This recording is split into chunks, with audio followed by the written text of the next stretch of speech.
Let's try that one more time. Hey, everybody, it's Paul Grossman, the Dark Arts Wizard of Test Automation. And I'm looking at my camera. It seems to be like it's a little jittery today. I just rebooted it. Um, and yeah, it says I'm freezing a little bit. Let me see if I can get a different camera working. I'll switch this out. And now I'm the invisible man. Well, everybody, hold on one second here. I'm going to go take a look at another camera. We'll try a few other things there. Well, look at me. I'm really green. That's not the color of my shirt. But this is not the intro I was expecting over here. I'm going to try a couple of different cameras. To be honest, I don't think there's not much I'm going to be able to do with helping with the camera today. I think we're just going to have to kind of live with it the way it is. And boy, I'm going to go switch to one more camera over here and see if I can get this to act a little bit better. And yeah, well, yeah, that's about as close as we're going to get. All right. Hey, everybody.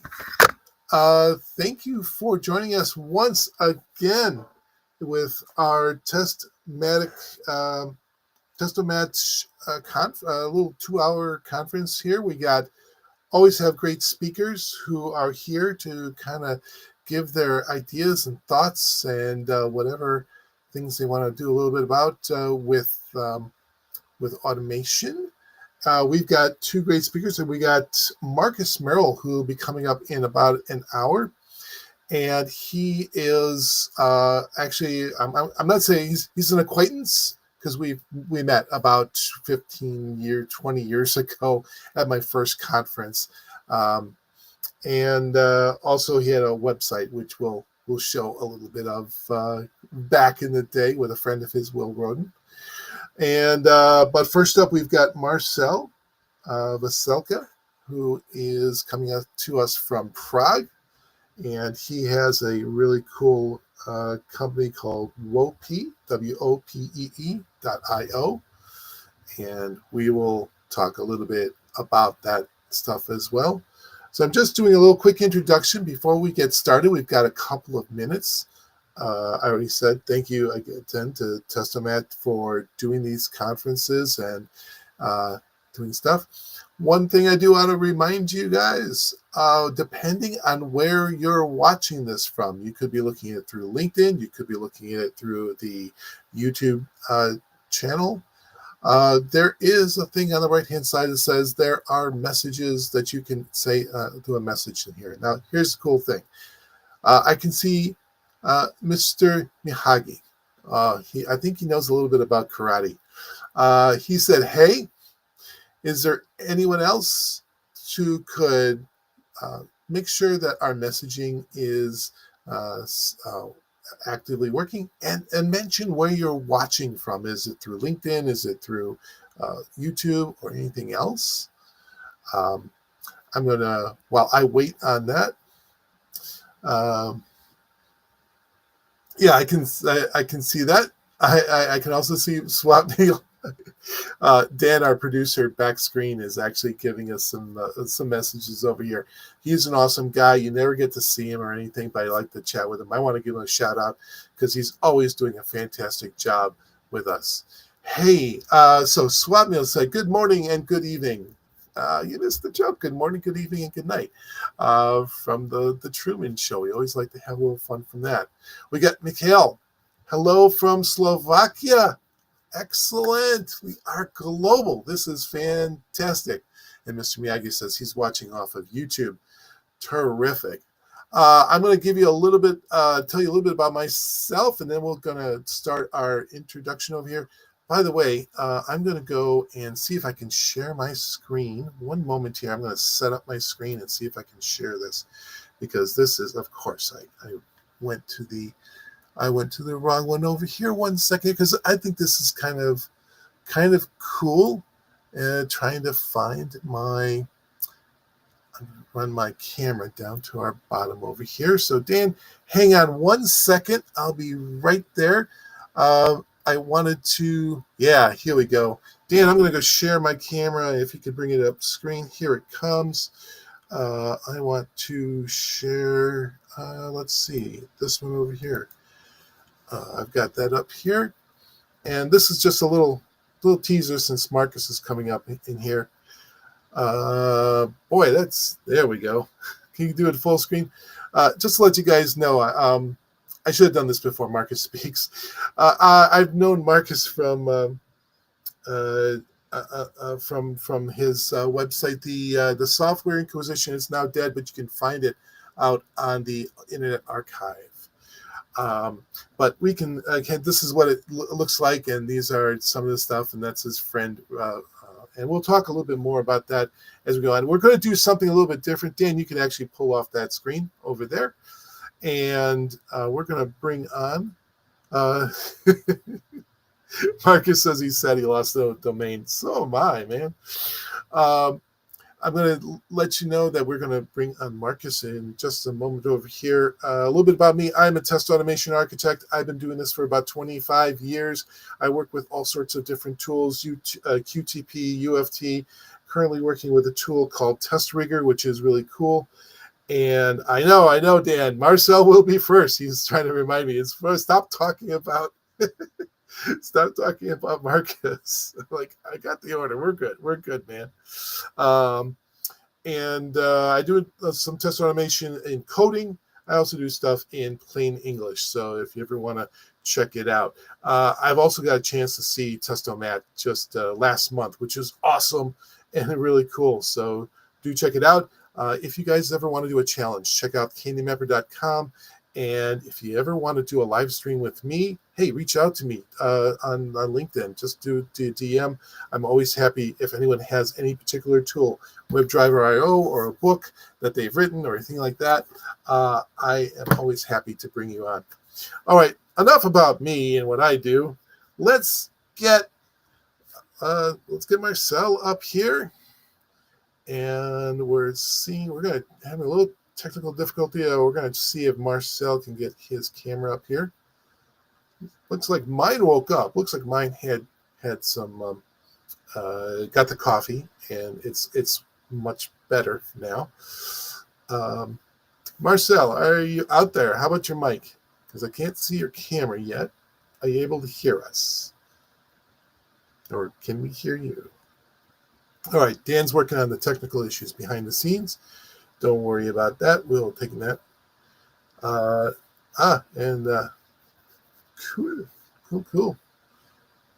We're going to do something a little bit different. I'm going to ask Marcus once I get his approval. We're thinking about doing a little roundtable at the end of the session. So I'm going to move our stuff a little bit. I think we'll have everybody sit around and join on a three-way up there. Hopefully Dan says, yeah, I can do three pictures, cameras at the same time. Let me know if you can. We're having a little bit of technical difficulties, but don't worry about it. We'll get that going over there. It will work out. Let's see. So we're actually kind of waiting over here. Let's see what I can do to do some filler. Couple of books that are. Oh wait, I'm not going to talk about books. We got Marcel. Hey Marcel, how are you doing today? I'm fine. How are you?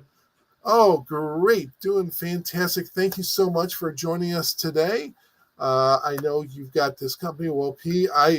I've not heard of it, but I definitely want to go do the Candy Mapper Challenge. We'll talk about that offline, but I definitely want to see how it works. And so, Marcel, I know you're coming to us from Prague. Am I correct? Out of the Czech Republic? Yeah. Am I correct? You're right. I'm based in Prague, in Czech Republic. Excellent. 15 years or so. Ah, fantastic. You and I have a little bit of a shared heritage. My grandfather was Czech as well. He always said he was a Bohemian. I don't know what that all meant, but I have some sort of insurance policy from the Czechoslovaks of America. So, and but I can't speak any language or anything like that. That's all I got. It was my grandfather, but he was a great guy. So, Marcel, tell us a little bit about yourself, if you wouldn't mind. Okay, so my name is Marcel Veselka. I'm a tester since 2004, and last 2 or 3 years I'm building autonomous testing tool, and I will probably talk about the topic, and I will cover the topic in my talk and explain some ideas behind.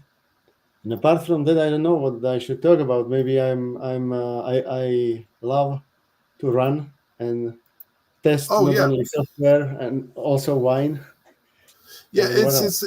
It's actually, Marcy, it's entirely up to you. If you got slides, PowerPoint slides, usually we just let you run.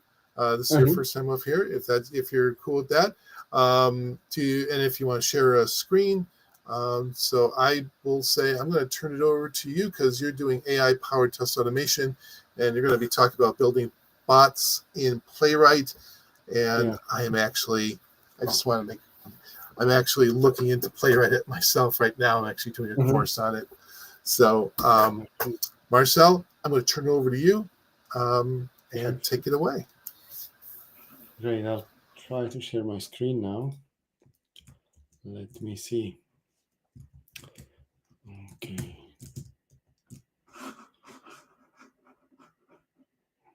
First, no.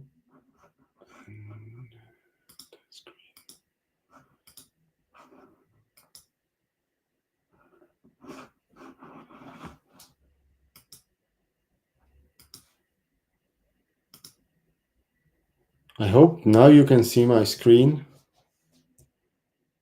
Let me quickly check the chat. Could someone tell me that you can see my screen? And I need to swap that, right?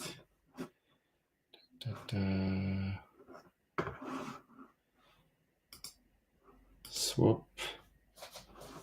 Now it should be fine. So let's start. So thank you very much again that you invited me to talk about my passion and something I'm working on last few years. And it'll be AI-powered test automation and how to build a bot in Playwright. Let me introduce myself again. My name is Marcel Veselka. As I said, I am based in Prague, and since 2004, I was working in various positions in software testing. Last 3 years, I am working on the idea of autonomous testing. We found a startup called Vopi.io, and this the mission there is that we will turn testing into, I'd sometimes say, Spotify experience, but instead of getting the music, you would get the test report. So from the URL, we will generate everything to deliver users favorite test cases and then test reports, which would cover all the results from the test execution. I would like to talk about how to build a bot with Playwright, and this will be some kind of journey or story about how we are developing it and how far we went with that. I will cover the original idea and explain what is the autonomous testing and how we are trying to bring that idea into the projects or to our customers and community. Then I will be talking about some recent moves and new ideas, which are AI agents, and everyone is talking about it. But my motivation here is that I will give you some quick intro to explain how it works and how you could benefit from it. And I will have some short demos to show you how it works. And at the end, I will just slightly touch the future. To be honest, I don't know what will happen, but maybe I will just tell you or share with you my ideas, what I could see already on horizon. So let me start first with the idea, with the first initial idea and motivation why I decided to spend my next couple of years on this topic. So I was running a software testing company where some of the customers were saying, okay, we already mastered test automation. What would be the next? How we could improve what we already have? And I was invited to deliver a couple of workshops in that area. And one of the topics there was autonomous testing. So let me first explain, and I fall in love with the idea. So now I would like to share that with you as well. So what's the autonomous testing, or what is the definition of autonomous testing? Many people say that it's something like humanless and AI powered or AI augmented. And this is very high level definition. I will go deeper and deeper and we will end up on the code level. But this is very basic definition of autonomous testing. And if you look at this definition, you might find out that it's not completely removal of that, or I would say humanless for me, it's less humans rather than anything else. We can discuss maybe at the end whether you could see it there as well. And AI is something we already have around us and we can easily apply that. If we look back what happened in the past, and you might remember that we had some manual testing in the past, and then someone says, we cannot keep up anymore. We need to introduce something more clever. So someone brings the idea of test automation, and we just follow that approach and idea. And at the beginning, it was pretty raw. It was so painful to find out how to set it up. But after some decades, now I feel the industry itself is now heavily capable to automate the tests, which could be automated. But a lot of people start saying around the year of 2010 that there is a new era, or maybe a new movement, which they call autonomous testing. And this is still a shaking topic where you might find out that sometimes people are saying this is not a new era, this is nothing special, it's just better test automation. It's AI-powered test automation. Someone is saying, no, we need to completely change the approach and the way how we are dealing with automation, and that need to be completely rebuilt. It's something like, and I was discussing this with Jason Arbon, that it's maybe the transformation from horses to cars rather than anything else. Maybe not. We are just building the quicker horses only. But these are the three stages. I was trying to explain why that autonomous testing might be interesting. It's coming to software testing, or actually it came among us. And now the question is how we could succeed, or how this could be beneficial for us. And I'll be talking soon about that. So let's move on now to the next slide. I was just trying to quickly cover the ideas of this manual testing, test automation, and autonomous testing. And you might find on the slide that there are multiple already existing tools, free, open source, free, sometimes are not even dedicated for testing like Excel, but we were using that in the past to help ourselves to make the testing more efficient. And people are still keep building these tools. And I felt like, okay, I would like to contribute as well. That's why we found the company. So I felt, okay, we might help people to make this approach more efficient and better. And before I will go that, this is not only my idea. There was a lot of other, or there are already a lot of other companies talking about this. And one of the companies is Gartner. And if you look, or I follow them for a couple of years, and they are predicting that this new approach, they call it in past autonomous testing, later they change their mind and rename it to the AI augmented testing, that it will be very soon ready to be used across entire industry. And their prediction in 2023 was that it's here in 2 to 5 years, or it might still die, because there is this volley of death in the middle of my slide, where some ideas are just end up and they are not able to move this to move to this plateau of productivity, which is actually when the idea move there over this hype cycle, it means that it's just there is no any innovation. It's standard production ready approach we could use. So you could see that also other industry leaders start talking about that a few years ago, and it's still here. And I think this is just, or this was just beginning of the entire movement or era. And many other companies start talking about some levels of test autonomy and so on. I will skip this to move to something more concrete or practical. So how to build a bot or autonomous agent, as we call it these days. So in order to build this kind of testing bot or testing agent, we need to handle somehow automatically or autonomously interaction and validation. And this is not only about writing the script to do so, because this is the traditional test automation, but how to even build that code to interact and validate the application.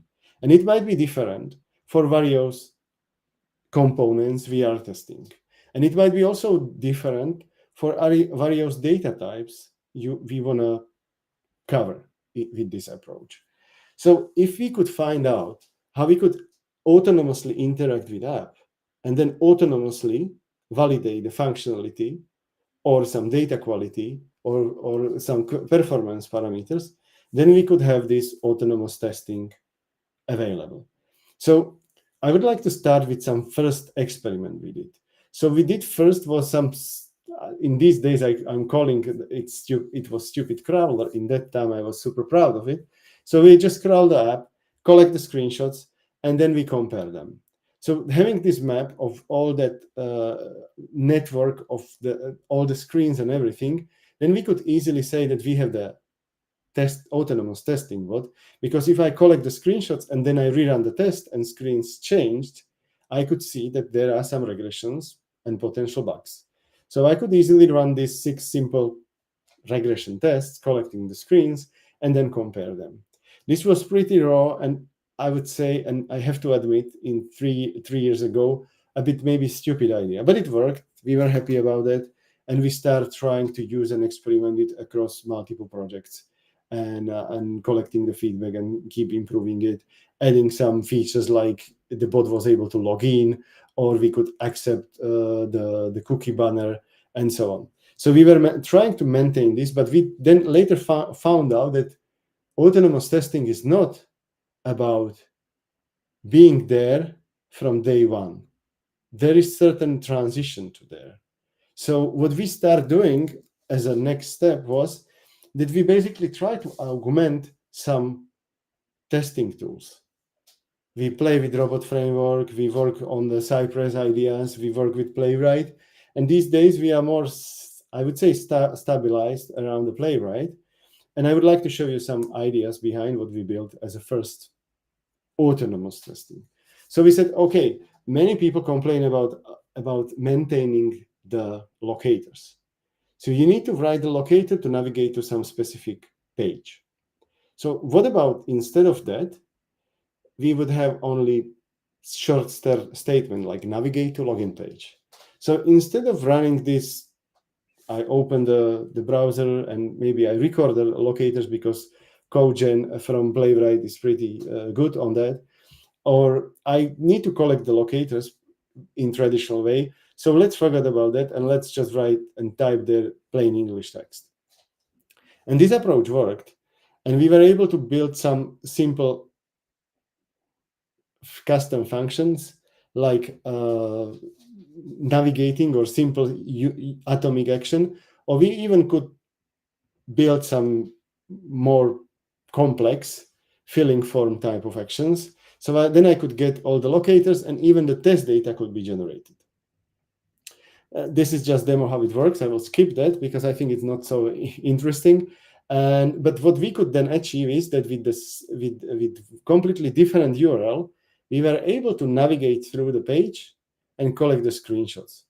And if you remember the idea of navigating through the pages or the website or the web apps and collecting the screenshots, this brings us to that visual testing and comparing the screens from the previous runs. So we had autonomous validations. We do not need to prescribe exactly what to do, but we still have a kind of strange approach in that area of interacting with the applications. So, but I felt like this might be still beneficial because if I could just parse some specific feature file or any other type of human or plain English test case, then I could transfer it easily to navigation and the assertion might be by collecting the screenshots. Actually, the collecting the screenshots and all this visual validation idea turned into like one of our business we have, but that was not a part of the autonomous movement. With this challenge, with this approach, we had multiple challenges. It was not easy to repeat the scenario because sometimes the LLM didn't give us the same results. Sometimes we had some issues of speed because the LLMs were slow, and we had some limitations in the context because the HTML files become or were too big, and a lot of other stuff. So we said, okay, that might be a good step forward, but we need to find a better approach. So we started building something more robust. So we crawled the app as we did in the past, but we said, okay, so maybe before we will have any test, anything prepared, we will just generate out of this automatically collected data some user stories. And then from the user stories, some people say, no, don't call it user stories. It's test stories or test flows. So whatever we will call it, that was basically understanding the business value, business purpose of the application. Then from that, we generate the tests, and from that, we generate the code. So that was the idea behind, and we just keep working on that and improving it to make sure that we will get some better results. But once we done this, we found out that there need to be review after each and every step. We cannot believe what we are getting. Sometimes even we need to regenerate the outputs to make sure that this will work well. So I just showing you what was the journey getting there. And we found out a lot of other challenges, other problems, but we still could collect the screenshots, then generate the user stories, and from that we generate the test cases. So this was the idea behind. And then we said, okay, we have everything now ready for the Playwright code, or maybe not. So what was the limitations to generate the Playwright code? We found out that there was some context missing. So for instance, the LLM suggests to submit the entire login screen and then check whether we are on the dashboard, but we were not because there was no dashboard on the page. Or we were trying to fill in the fields of the credit card, but there was 4 fields instead of 1 in the app, and many others. So what we keep adding to that entire approach was basically three approaches. One was the reflecting actual HTML. So we just feed the LLM with HTML. And then we try to improve by introducing some new processes. One we call dry run, another one is expansion or expanding of the existing tests. By these 3, we could get more tests, more quality tests, and we could also improve the test code we were getting. So all these three approaches helps us to deliver better results, but we are still not there. And we felt like, okay, this is good. It's basically covering entire process. So we are not automating only test execution, but we are also focusing to automate entire process from test design and test analysis into testing. Humans need to still step in and modify and help us to improve that results. But even that would be only 40% or 60% of what we typically do. I felt like this will help us a lot of time. So I decided, let's push it further. Let's try to make it even better. So what we did as one of the experiment, and it's available and it's open source, is that you could easily generate from URLs the user stories, and all the things we basically packaged into simple terminal app. So you just run npm run crawl, or if you want to type it the entire command, it's npx playwright AI bot crawl, and the bot is crawling page, collects all the HTML, it minimizes it to make sure that we could use it with LLM, and then collects the screenshots, and basically it automatically prepares the data to navigate to the next step. So once this was done, the next one was to generate the stories. So I would just run npm run, and I'm getting stories. in Markdown file, we also have the alternative for JSON, but it's detail not relevant for the sharing the idea. So once this was done, we were able to generate everything, including the code. I will just skip that. And we were able to run the code. Everything from VS Code without touching any UI, anything. It was pretty nice. And at the end, it looked like there is a potential to enhance it even further.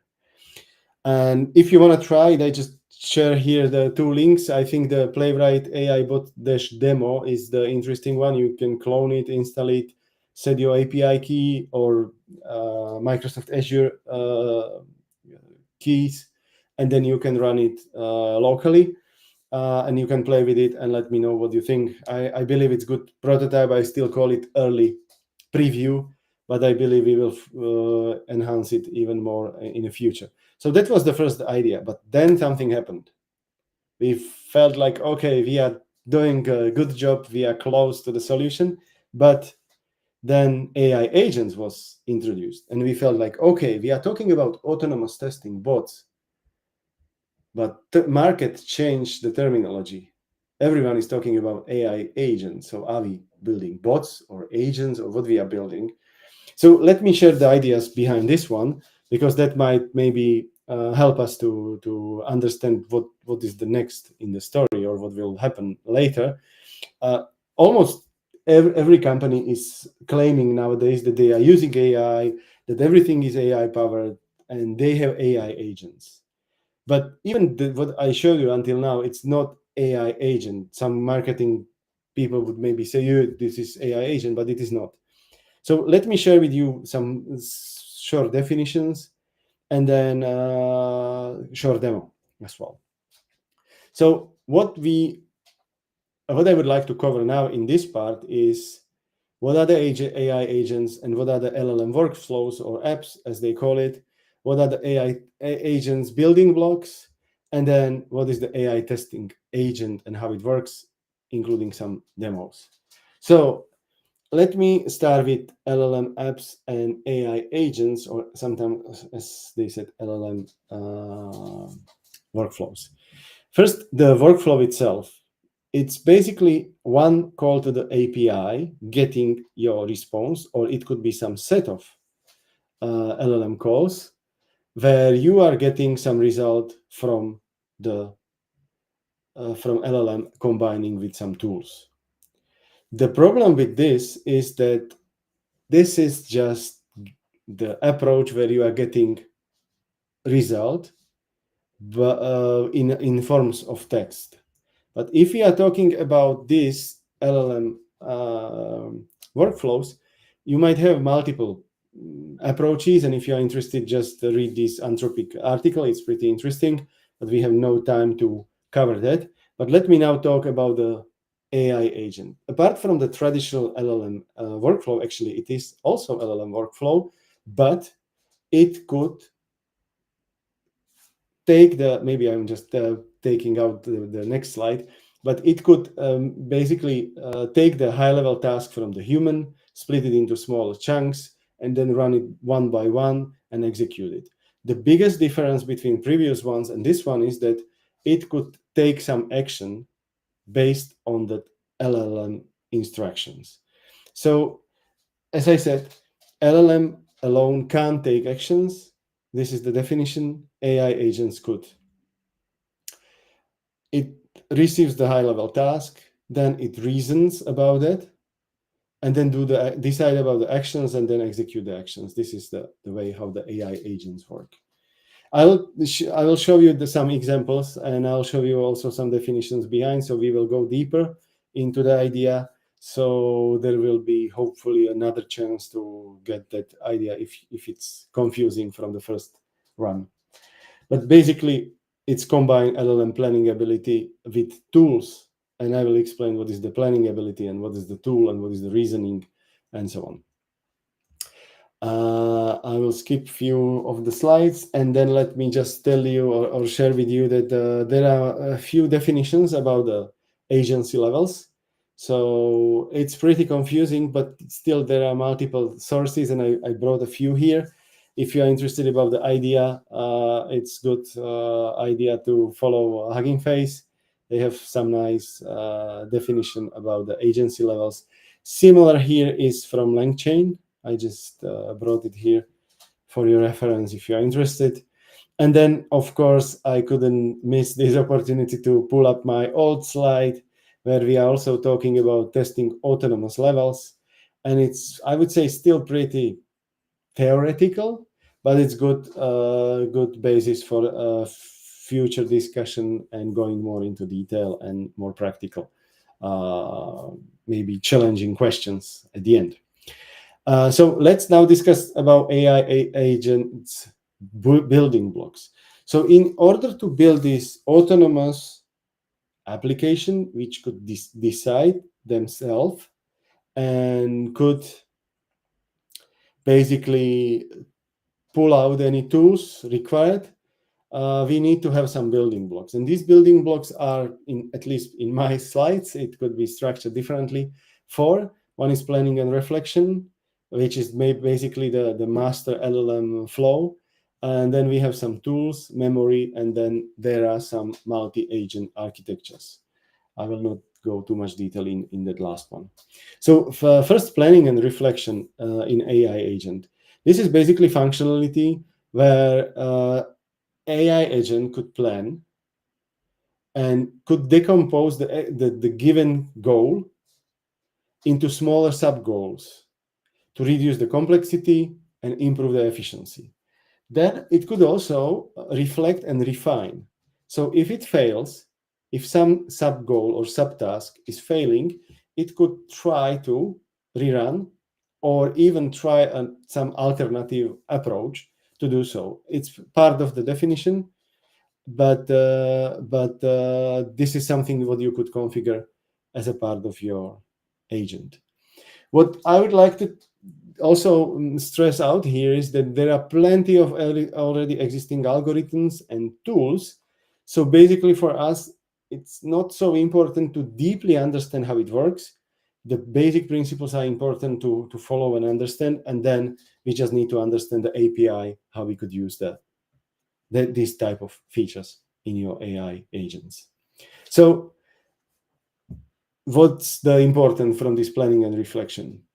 It's goal decomposition as one of the feature or one of the behavior, then self-reflection, and this will help us basically to deal with the complex tasks and improve that over time.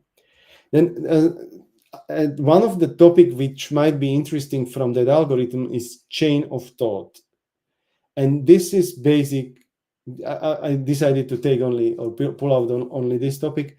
It's basically fine-tuning the existing model that it does not give you straight away the answer, but it enforces the model to first think about it, or at least explain or reason how the results is given back to us. So this is just another example which might be interesting for you to learn a bit more about. Again, the link, so if you are interested, you could go there. Now let's talk about another building block, which is tools. Tools could be split into two, symbolic and neural. And again, until now, it's pretty theoretical, but this will be very practical to understand what is behind and how it works. So basically, we could provide to LLM the tools, and the LLM agent or AI agent could call these tools when it's needed. So, and then we have a couple of traditional tools, and I was trying to give you the testing examples, or at least UI, web UI test examples. Even I have some maybe non-web UI examples here. One of the tool might be any algorithms. It might be Playwright, open browser, or Playwright, click on some button. It could be APIs like seeding the database with our testing data, or getting some test data, but it could be also neural, which are basically other AI-powered tools, either based on LLM or machine learning. So this is basically it about the tools. That's so simple. It's just, you can imagine it as a set of simple functions you can call. And last, or not last, the third component here is the memory. So in order to make this AI agent efficient, we need to handle multiple types of memories. One is, or I will just quickly go through them. One is the sensory, which is basically nothing else than prompt. So whatever you are providing in that prompt are your data you are using. Then there are some shorter or short-term memories, which is exactly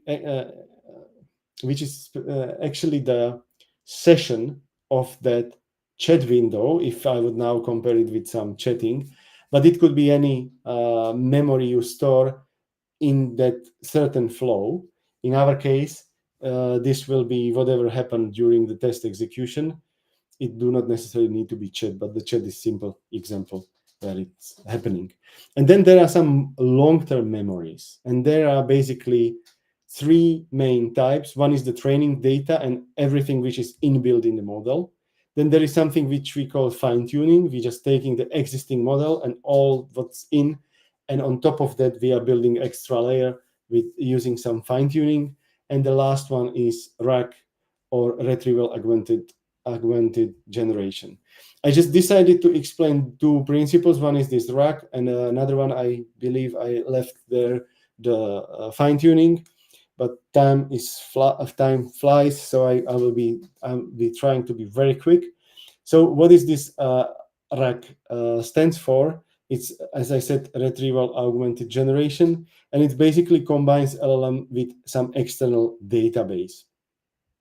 How it works, I'll just quickly switch to the schema. So whenever I call prompt to get the response, there is some extra call to database to fetch some relevant data, which could be injected into that prompt. It's super simplified, it's a bit more complex, but we are basically taking extra data and enriching the prompt with the data, and then asking the LLM model to generate the response.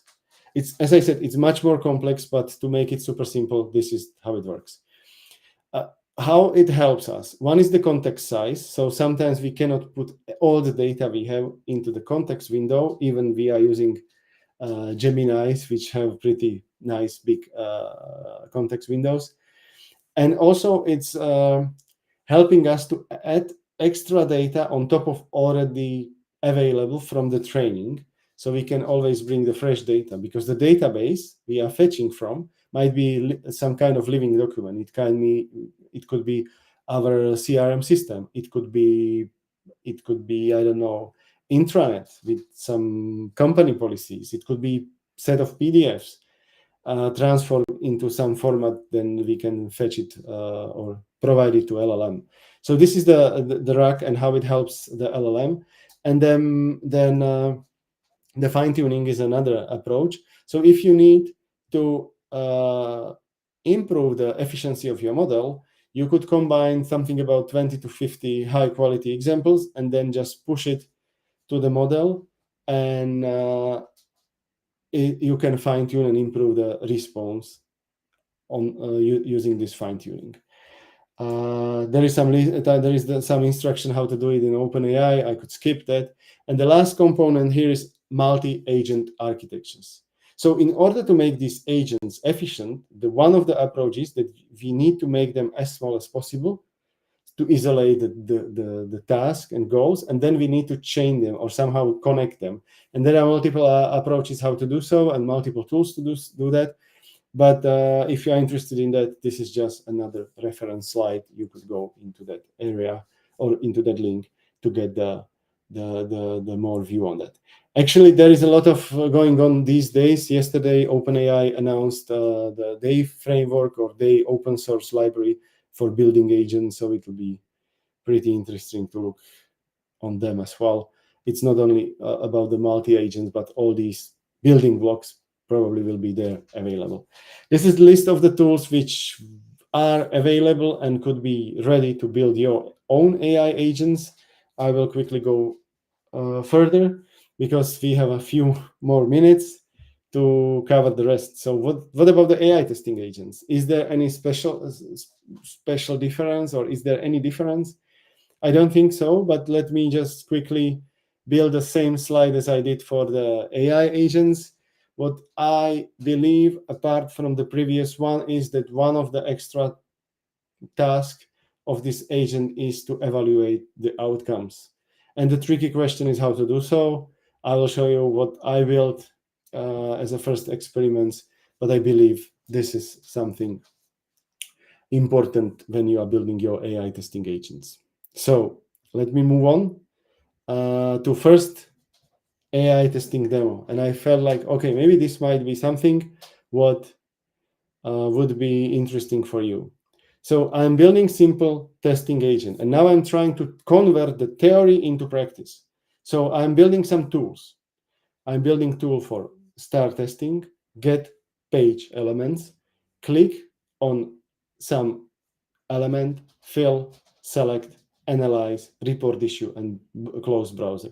So these are my tools. And I decided that I will not build any other complexity into that simple testing agent, but I took these tools and I was running the same app against the same app I was using for the presentation of the crawler, which is a simple e-commerce demo app. And I run it in a way that I provide a prompt, which is, we call it system prompt. And then we have something what we call user prompt, or basically test case. And don't, sorry for how to say it, calling this prompt as a test case, because it's not really test case, but let's say this is the test I would like to do. I would like to log in and with valid credentials. How it worked, I need to build an agent, as I said. I'm running this agent to do so. I'm feeding all the data, providing the prompts, deciding about the model, and then I'm also running something at the end of each step to collect the results of the step and to see what's going on there in my reporter. So how it works, you could see on the right side the terminal. So I basically execute the first step, which is start testing. And on the right side is the terminal. On the left side, you could see the screen with the browser. And it might be a bit confusing or a bit messy. So because of that, I decided to make it even more messy. So in the middle, you could see the steps. So if you cannot read it because it's too small, each and every step on the right side is just copy paste in the middle, and you can see what agent decided to do as a first, second, third step based on the prompt. I provided the system prompt and then the user prompt or tests. So this just executes the steps and trying to log in. It's logged in. You can see there is log out on the top right corner of the screen.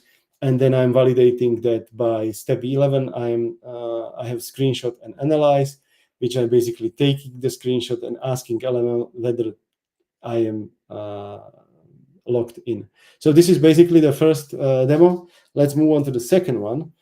But before that, there are a few challenges. I felt like, okay, maybe this is something I could simplify.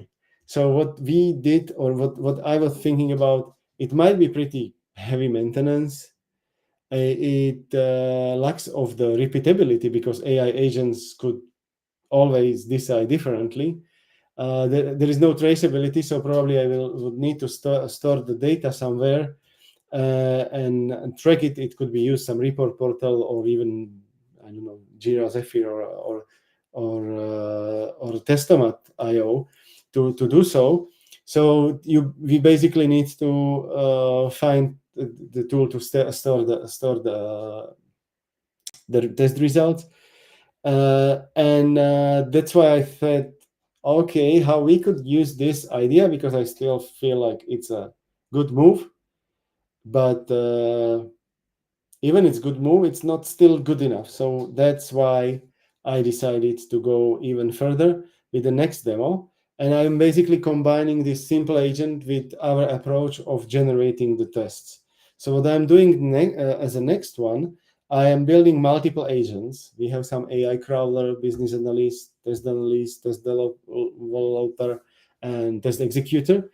And these agents are accessible via UI, via API, and it means API in a matter of REST calls, but also CLI, so from terminal, and from Playwright code as well. So we are trying to combine all these ideas together to make sure that this will work as a one team of AI agents, and it's split into smaller chunks. So, and then I generate this. Basically, I'm repeating the story. I'm generating the user stories, test cases, and test scripts. But these agents work for me to make sure they are efficient, and I'm isolating each and every task to make sure that I'm getting most efficient results. And some people ask about these HTML files and the screenshots, whether this is the only way to do so. No, there are multiple other approaches. You can use your specification, you can use Figma files, you can use Jira tickets, commit messages, but you need to always tweak these inputs to make that outputs efficient. And it's heavily data dependent. You need to find the data. You can try to automate the collection or generation of the data, but it's super important. And this is something what I'm saying in general. It's not about the other tool. If you are committed to build something like this, the data are super important to make it efficient. So this is the way how we are now building that part of the product. We basically crawl the app, collect the screenshots, and once we have it, then we could run the agents across multiple stages. So I'm just selecting the crawling data, and then I generate the user stories in the second column, and then test cases in the third, and Playwright code at the end. I just don't want to spend too much time on it. I just want to show you that's another approach how you could do it. You could combine it with the code, but we are trying also to deliver the user experience where everything is behind some UI. And your UI might be completely different. It could be Jira or something else. I will just move on. At the end, you are getting the tests again in UI based, or you could generate it into Playwright.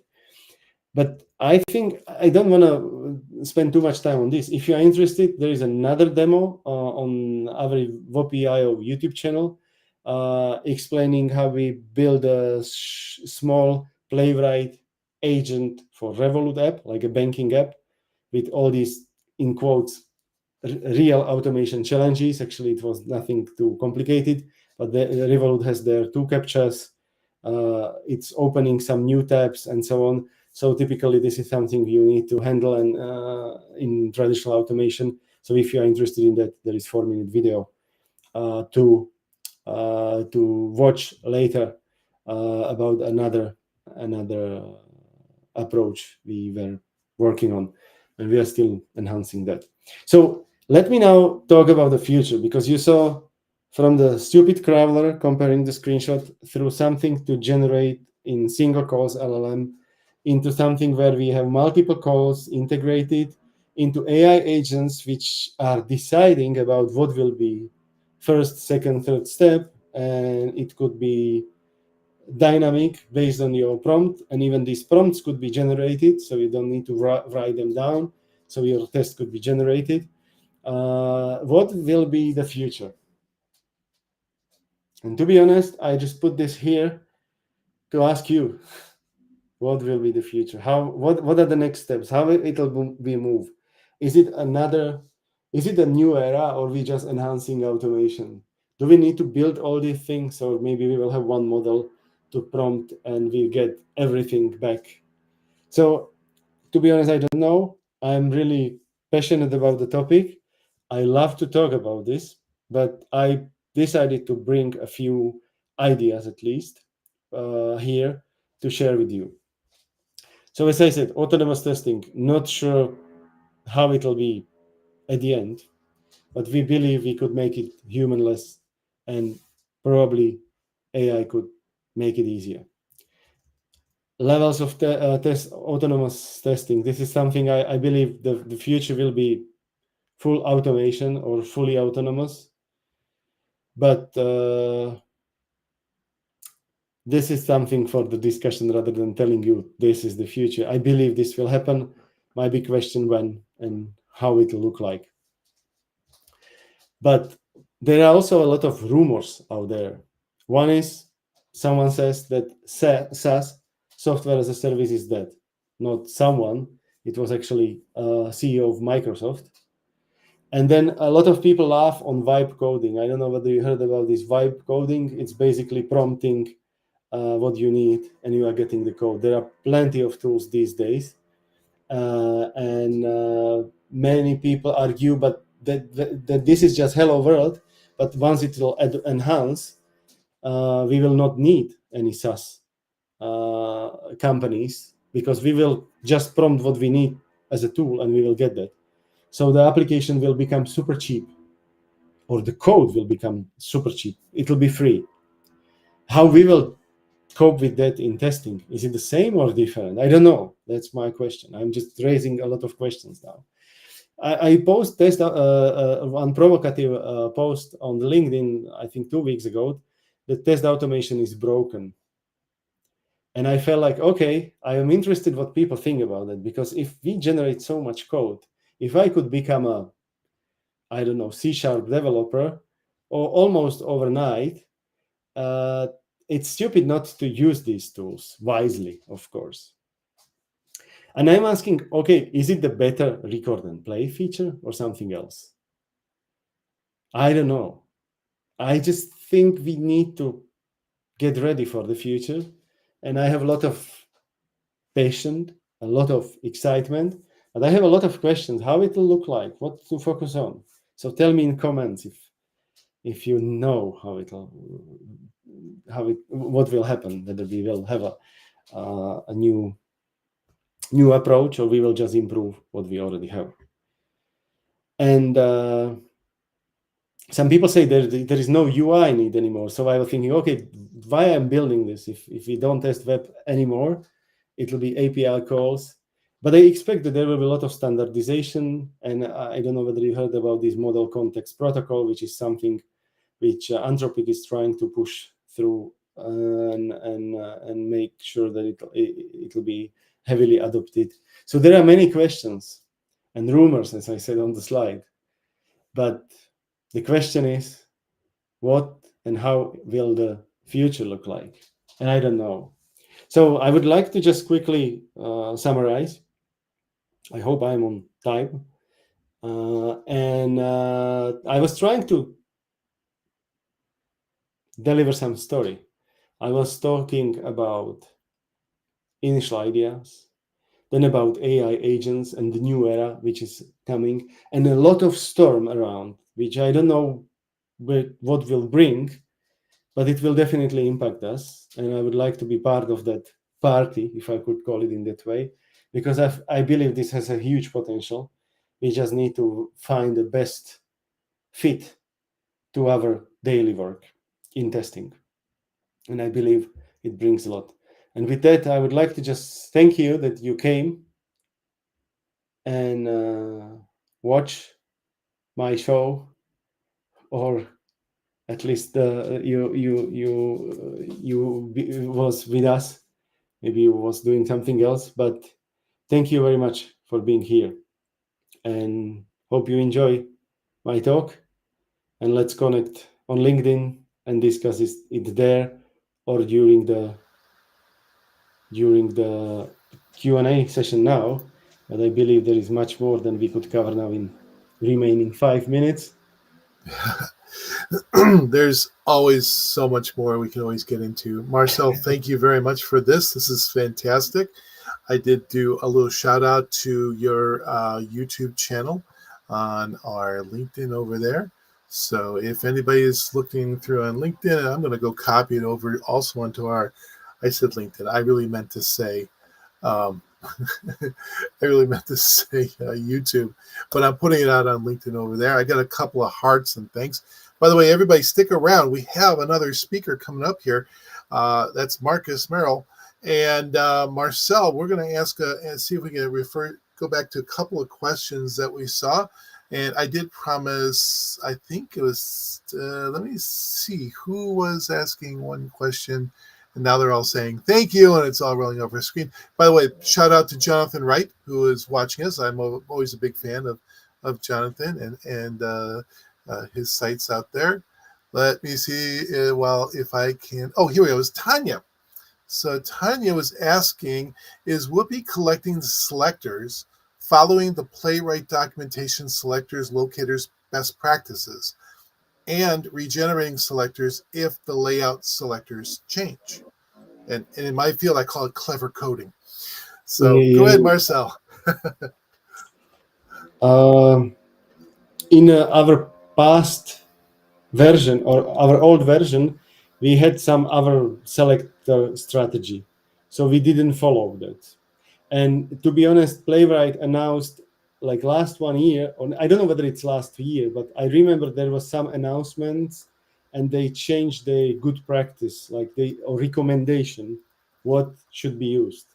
So we could follow that. I think we are not so strict on that, but if you would need to make it like more strict, we could set it up in that way. And the second one was whether we could regenerate the locators. Of course, that's not innovation anymore. That's an old idea.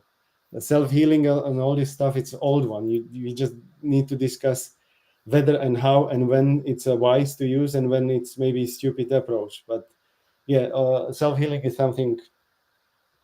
It's traditional automation, I would say. Awesome. We got Daniel Ortiz is asking, what about interacting with web canvas? Is it doable? In short, I don't know. We could try. I never try. We never had that type of requirement yet. But I would love to try. If you give me some access to your app, let's build a demo for that.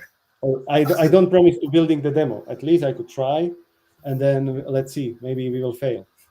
Hey, Daniel, me and Marcel are both experimenters, so the same thing goes out to me. If you DM me, and actually anybody watching this, DM us. I'm sure Marcel is always happy to answer any questions out there. I'm always an experimenter. I love to do this. Let's see. Can we use, this is Guyana? Can we use some NPM packages to generate Playwright locators? Is it available? There is the NPM package I was talking about. It generates the Playwright code,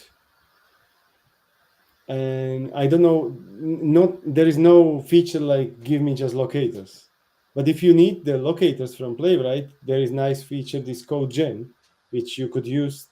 It's nice UI. You open your browser, you navigate there, and collect the locators, and it's pretty good. I remember the times like Selenium IDE and before. It was kind of strange what we were getting from there. There was even the self-healing, but I think CodeGen from Playwright does a good job for that. I don't know whether that was the question, how to get the locators, but that would be my advice. Sounds good. Sounds good, Marcel. I'm actually going to jump back over to that question we had from Daniel, because I now have a better understanding. What he's asking is if you have a web page that doesn't have any web locators, and I know there's a type of framework, it's just images, and I cannot think of the name at the moment. If anybody comes up with what I'm talking about, can you interact with, can you work with a page that Flutter is the name that I'm thinking of? Could you work with a Flutter website? That's the challenge. I think actually, whatever is regular HTML, but this is more, we are using Playwright, so whatever Playwright could do, we could do. So that's in short, that would be the answer. But if even the benefit of our approach, I believe, is that even the HTML under the hood is horrible, our generator try to somehow deal with it. I would never give that HTML to human tester to automate it because of the locators. But with this approach, you can just ask the generator to give you the locator. It'll be horrible as the HTML provided, but still could somehow figure out how to deal with it, and you can and the regeneration is cheap in terms of you don't need to handle that like opening inspector or whatever or code gen to do so. You just call the LLM to say this is wrong, I need a new one, please give me some options, and we could easily generate that. But I'm not saying that always that's the best approach. Build your software wisely, and then it's easier to automate, I would say. But yeah, we could deal with let's say a bit complicated applications as well. And our next speaker, Marcus Merrell, is actually recommending computer vision approach. I would throw out OCR. I've also seen some successes with AI vision where it actually takes a look at it. And I can also see Daniel is looking at some gaming application he's probably working on testing. I'm going to tell everybody we're going to kind of cut it off over here. Marcel, can I ask, can you stick around? And we're going to try and do a roundtable with the three of us at the end of the next session.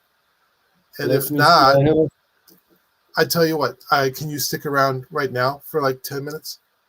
I could stay now, but in 30 minutes I have some other calls. So I have. I'm not going to go into it. Let's do this. Let me ask Dan. Can you bring up Marcus? Let's do it this way. We'll get this taken care of. We'll do this. We're going to do this. This is the first time we. Hey, Marcus, good to see you again, man. Hey, can you hear me? Yes, we can. It's perfect. All right, fantastic. All right. So we're proposing a roundtable where 3 automation engineers get together and hash out some stuff, which is on the fly. I don't have anything prepped, so I think it was one of your guys' ideas to do this. I'm going to turn it over to you guys. I think it was mine. I'm sorry. No, it's no problem, Marcus. Cool. Well, yeah, it's great to meet you, Marcel. I know I've seen you online quite a bit. Nice to meet you and it's great. I'm really interested in what you've got here, and I'm curious what you've found in terms of. I like the fact that you traced out how you created the tool and the thought processes you went through in order to arrive at some of the conclusions you arrived at. Because as people who are about to stick around for my talk will hear, if you don't have a company that's building AI tools with any amount of transparency, you should have some red flags. And I appreciate that you're being transparent about how you're approaching it. And I guess I wanted to ask, what I always worry about with low code AI augmented testing tools, I always worry about losing tester intent and losing human intent. And it feels like you've had to go through the ringer on this before. And I'm wondering, have you seen practical success since switching to this sort of use case? It's almost like an agent that acts like the user, which is separate from the agent that generates the code. And I want to dig in a little bit more on how that's worked out in practicality, because I love that idea. Yeah, I think the agents are good as like test automation engineers building the code. But once you have the code, I wouldn't run it in this agentic mode. I would run it like simple code, like traditional automation, because then you can it's quick as the automation code, and you are having like a transparency and repeatability of that. If you run it as an agent, you don't know what will happen. If something fails, you try to retry and or find other path, but it's not the same test. But this is my, I would say, I wouldn't say traditional, let's call it traditional view. So Uh-oh. We may have lost Marcel there. There we are. We lost you for about 5 seconds, Marcel. Yes. Yeah. Okay. So this is my view on one side, that let's turn this AI into traditional approach, run it, and then get back with the results. But on the other hand, I'm thinking, okay, but what if the new era should look completely different? And I don't know whether this would happen. But do we need the test cases? Do we need the test code, or maybe we just need the bugs? This is a big question for myself. 20 years I'm in software testing. I'm building to follow some principles, some structures. But is this still valid, or how this will change with this AI approach. Maybe it won't. I don't know. But this is my storm in my head. Understood. I think that to me the big thing, and I'm about to talk about this for quite a while. I also appreciate that approach in terms of controlling token cost, because as a preview, token cost is not something that you should trust to remain as low as it is right now. And so I appreciate that when you're using the agents and the AI when you know, for what they're good for, and you're not forcing them into every part of the product, because that's going to make your internal costs going to go up. It's going to create non-deterministic results. It's going to introduce a whole lot of variability. And so yeah, I appreciate the fact that you're limiting the AI to what it's really good at. And I think that's a very thoughtful approach. Yeah, I think that the cost issue is not or won't be there anymore, because this is turning off the cost of electricity and hardware. With the open source models and all the things now, it's like, okay, it's for free. You just need to have a powerful machine, which is a matter of time when this will happen or we will have all the better machines to run it locally. So I think this will be disappearing. But I think this what did you say?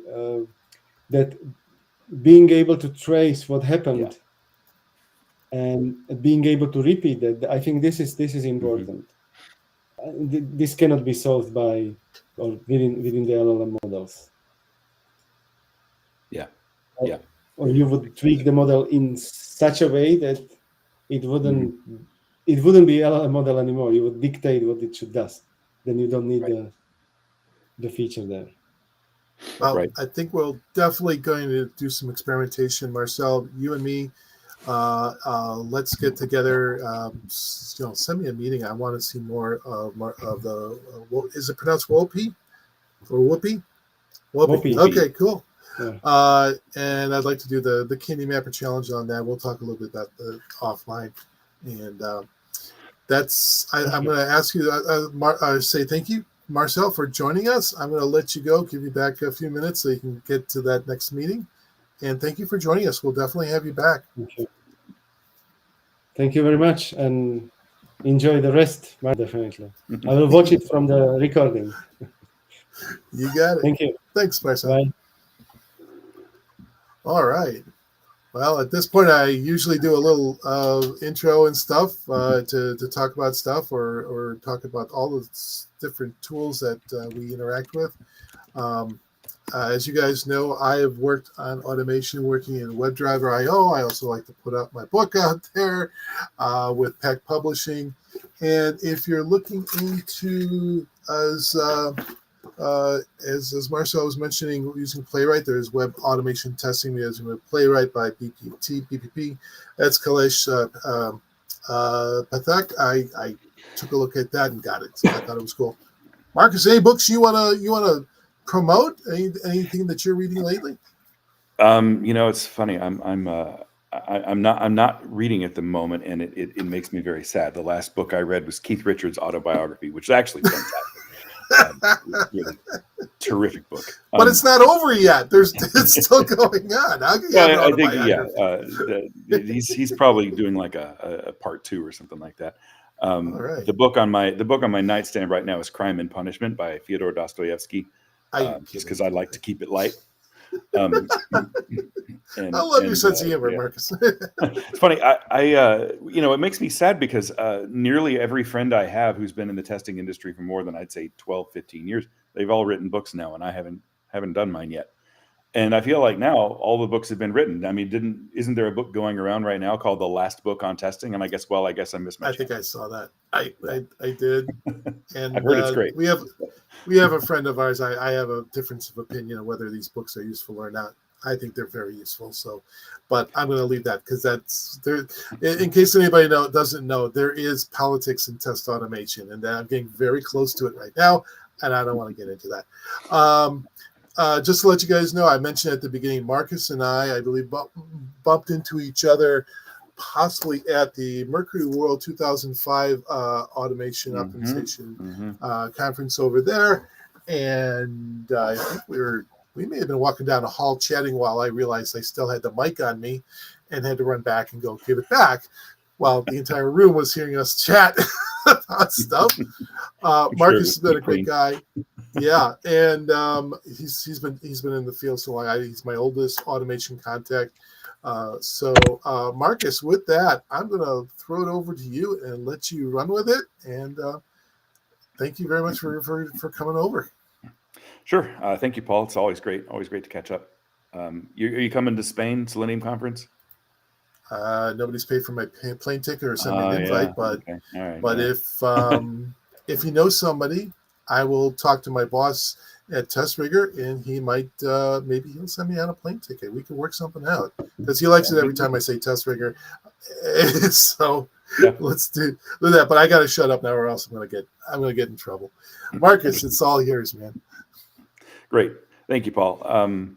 It's good to be here today. Thank you, and thank you to Marcel for that talk. I understand that the title of my talk is a little bit of a, I don't know what you call it, clickbait. It's something that it's a little bit of an attention grabber, and I think hopefully after I go through it, you'll understand why. And I hope that it will generate a lot of discussion. I'm going to be asking a lot of questions that are looking for interaction, impact, see how you're impacted by these kinds of things.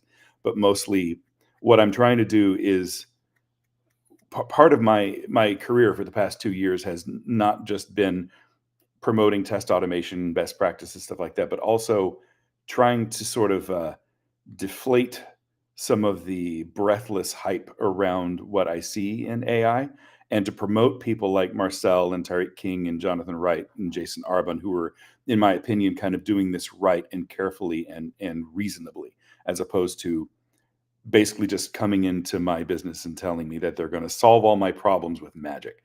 And so what we're going to talk about today, as I start to share my screen, is we're going to talk about the let's see, the entire window, entire screen. We're going to cover the regular drains on your productivity. I assume everyone can see my screen. We're going to cover the drains on your productivity. We're going to cover how it is being threatened and or augmented by AI. And then we're going to talk about how to sort of keep everything together. And it didn't look like we were actually getting to see my screen. Yeah, okay. What's interesting is that I think when I go full screen, I don't think it actually. I think there's a couple options there. You can select the window, or you can select the entire screen. I guess I should select the window. I usually go full screen, so that works too. Is that better? Okay. Awesome. Okay, great. Now I've got an eye on the chat on my phone, so if I look at that occasionally, that'd be great. But try not to get too distracted by it. Okay. So we're going to talk about the threats, the daily threats on your productivity, the problems that we're seeing come up with AI. And, it might seem like I'm kind of a curmudgeon on AI, and I promise you that I'm not. I use it nearly every single day. I use it to enhance my work. I've gotten so much value out of it, but I can't sort of stomach all of the breathless hype around it without saying, all right, let's take this down a notch. This is a fantastic tool, but it is not, the end of the world and the final answer to all questions of life in the universe, which is what I'm seeing out of a lot of executives who have a lot of skin in the game. So what I want to do is make sure that we're being realistic. So let's start with productivity. I assume that I'm speaking to an audience of testers and developers who have been around for a while. Maybe you're new.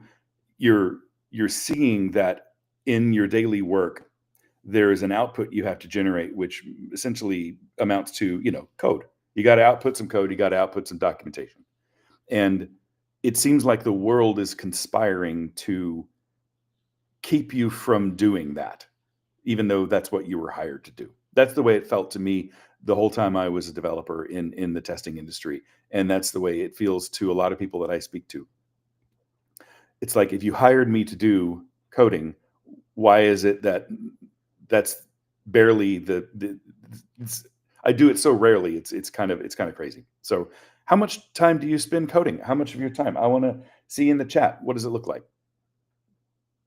For me, when I was in industry, I could say if I got an hour a day, I was lucky. But I would like to see what other people say. There's a code, the software.com, or is it code.org? I don't remember. There's a link here on the bottom right.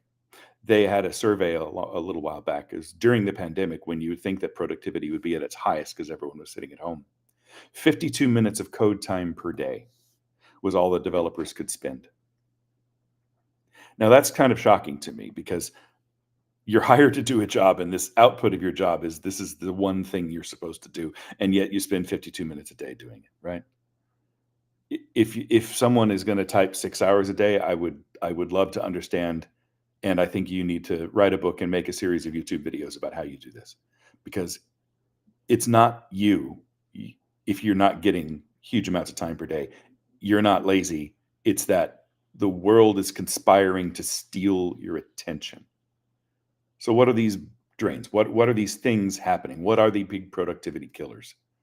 I'd love to hear some guesses in the chat, because my thinking was my productivity killer was my own attention deficit problems. And in retrospect, I'm actually going to reject that, because I think that the problem is context switching.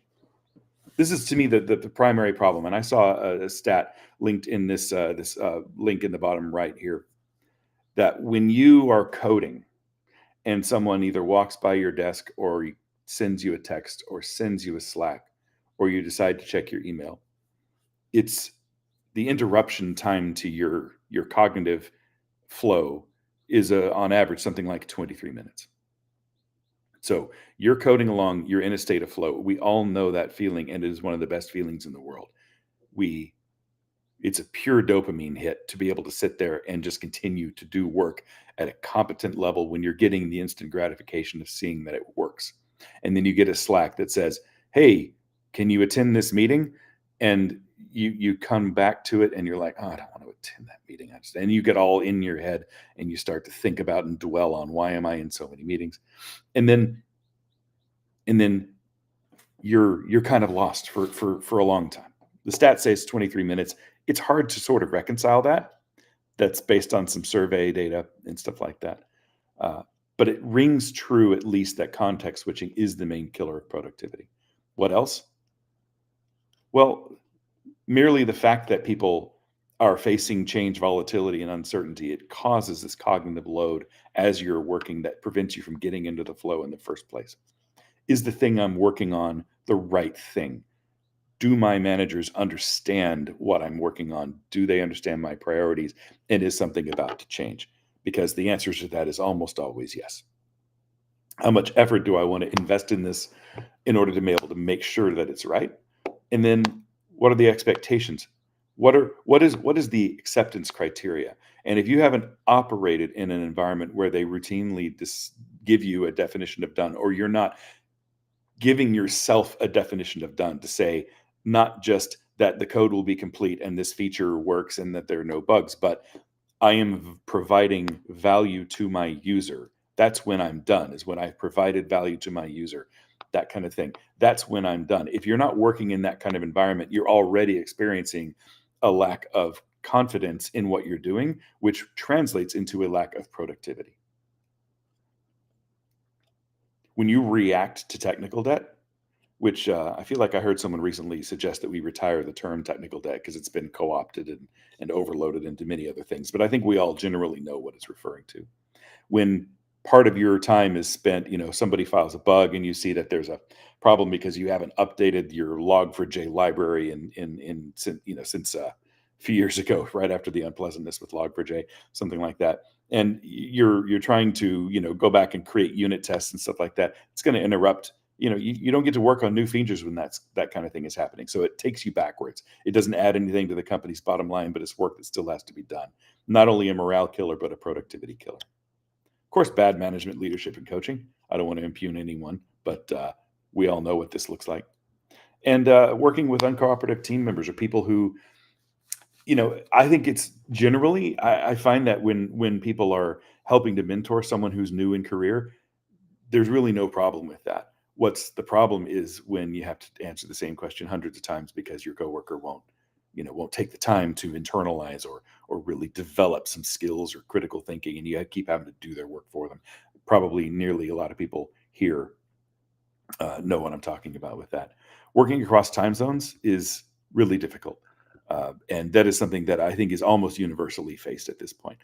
We have teams in Europe, we have teams in India, we have teams in Australia. We have to deal with these time zones, and you have no choice in the matter.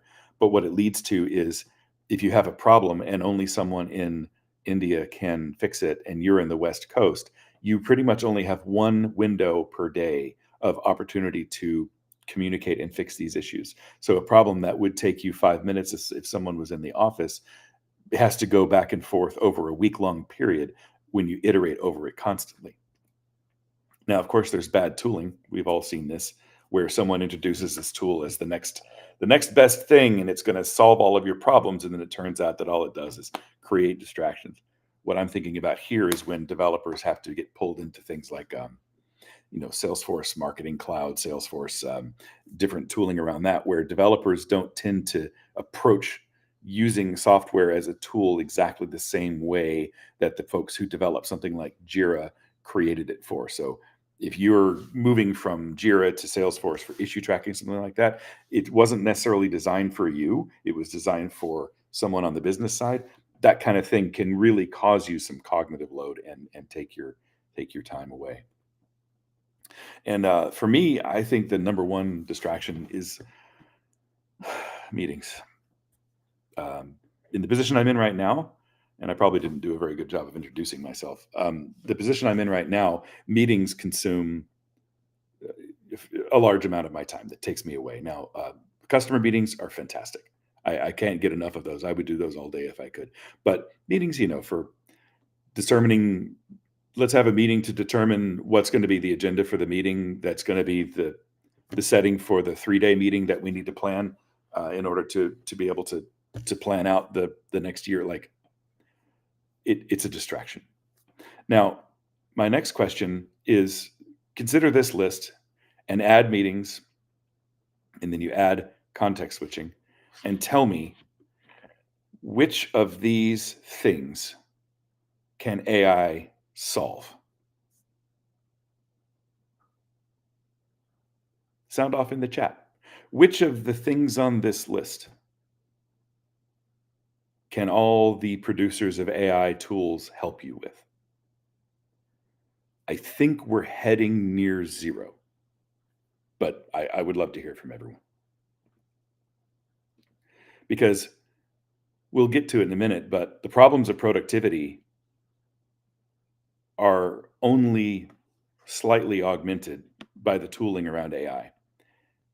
And part of my hypothesis and my worry is that AI is now displacing the very thing that got us into the business of software development, as opposed to helping us with all the stuff that we hate, like the list from the previous slide.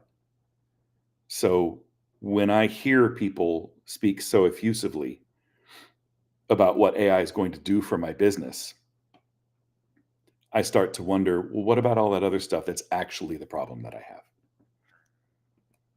So something I hear a lot now. I work for Sauce Labs. I'm a principal strategic advisor to my customers. I've been in test automation for 25 years. I've been using Selenium since literally the day the Selenium and WebDriver projects were combined in 2008. I was working on Quick Test Professional for 3 years, and we had a really nice, robust suite of tests. And within 24 hours of the WebDriver and Selenium merger being announced and being rolled out, we decided to abandon Quick Test Professional and adopt the open source full bore. And within, I think it was 6 weeks, we were back to full parity in terms of getting our test automation back up and running with open source, as opposed to the really, really expensive QTP licensed test automation tools. The reason I'm bringing that up is just to say that I've been through the ringer and I've made all the mistakes that everyone has talked about.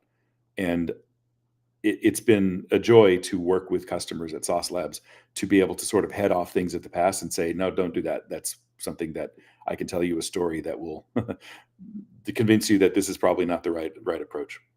And lately, what people are asking me in, I think, nearly every single meeting I'm in is, what is your AI story? And I have such maybe a strange and unintuitive reaction to that, which is essentially, my father is a carpenter. He builds beautiful picture frames. He's been a picture framer. He's 78 years old. He's still building picture frames. I once asked him, what would you do if you had $10 million? And he said, I'd just stop charging my clients, but I'd keep doing the same thing. It's a wonderful story. He's a carpenter and he's a painter. And to me, when I hear people ask, what is your AI story? It's almost like me walking into my father's house, gallery of beautiful paintings in beautiful frames, and saying, hey, Dad, what's your hammer story? How are hammers changing in your workshop? Because that's going to determine whether or not I buy one of your beautiful paintings. And what I feel like is being lost across the industry and being promoted by billionaires who may not care if I live or die is AI is the answer, when AI is just a tool. It is just a thing in your toolbox that can or won't or will or might save you some time. And I don't understand why this question is so important. But it is so important that it becomes a board level decision that every company makes right now, where the board is starting to ask the product teams, what is your AI story? What is the story around hammers for you? How are you using hammers? We need to make sure that you're using hammers better than other people are using hammers. And there's a new kind of hammer out and has a slightly longer handle, and we want to make sure that you're using it right. And I don't understand it. I don't know if there's something wrong with my brain. I don't know if it means I'm old. I don't know what's going on. I use the heck out of the AI stuff, but we use it to provide value to our customers. We don't use it as an end in itself. And I'm not sure, aside from the billionaires who are pushing this forward, who are in on it, I'm not sure what they have besides, this is a value for your customers. So I want to talk today about 3 inarguable problems of generative AI. Now, they're inarguable right now, but it's funny, as I was going through the slide deck, I kept thinking, how am I going to make it understood that I'm talking about right now, and that, maybe I'm going to list a problem that's inarguable right now, but it won't be forever. And I just realized I just need to make a caveat at the beginning, because every single slide on this page could say, like, not yet, or at this point, or now, or for now. In the future, if you look at this slide deck, it might seem a little bit silly, because these problems will probably be solved at some point. But at this point, right now, today, 2025, in March, these problems have not been solved, even with DeepSeek. So let's talk about these problems as they are right now, what that might mean for the future, how that contributes to your productivity decline. And then we're going to wrap it all up at the end with some suggestions on, how to keep an eye on these things, how to view them with just a tiny bit more, I guess I call it skepticism, or questioning, or challenging the assumptions than people are doing right now in the industry as they promote these things breathlessly. So first, let's talk about hallucinations. I think everyone here knows what I'm talking about when I say hallucinations. You could also call this, what I like to think of it as, is mistakes. These are when the AI model makes a mistake in its I was about to say logic and reasoning, but that's actually a very poor choice of words for this. As AI is generating an answer using its random number generator based on its pre-trained model, sometimes it chooses the wrong thing. So it gives a response that's not coherent with what humans know to be true. Lots and lots of examples of these. Some of these examples are old. Dinosaurs in the Cretaceous period were able to build a successful civilization by living communally and developing a variety of skills. The funny thing is, I've been using this example for a little while, and truthfully, actually not sure that's a hallucination, because it's kind of true by some definition of it, but certainly is not consistent, coherent with what humans know to be true. The world record for crossing the English Channel entirely on foot is held by Christoph Wanderach of Germany, who completed the crossing in 14 hours and 51 minutes. It just made this up.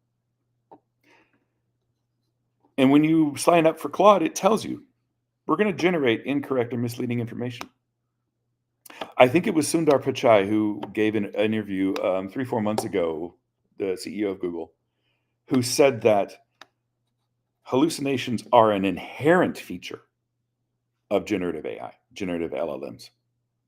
An inherent feature, which means to me, not only is it not solvable with the current tech and the current LLMs, but they're not really even trying to solve it in the basic foundations of how LLMs work.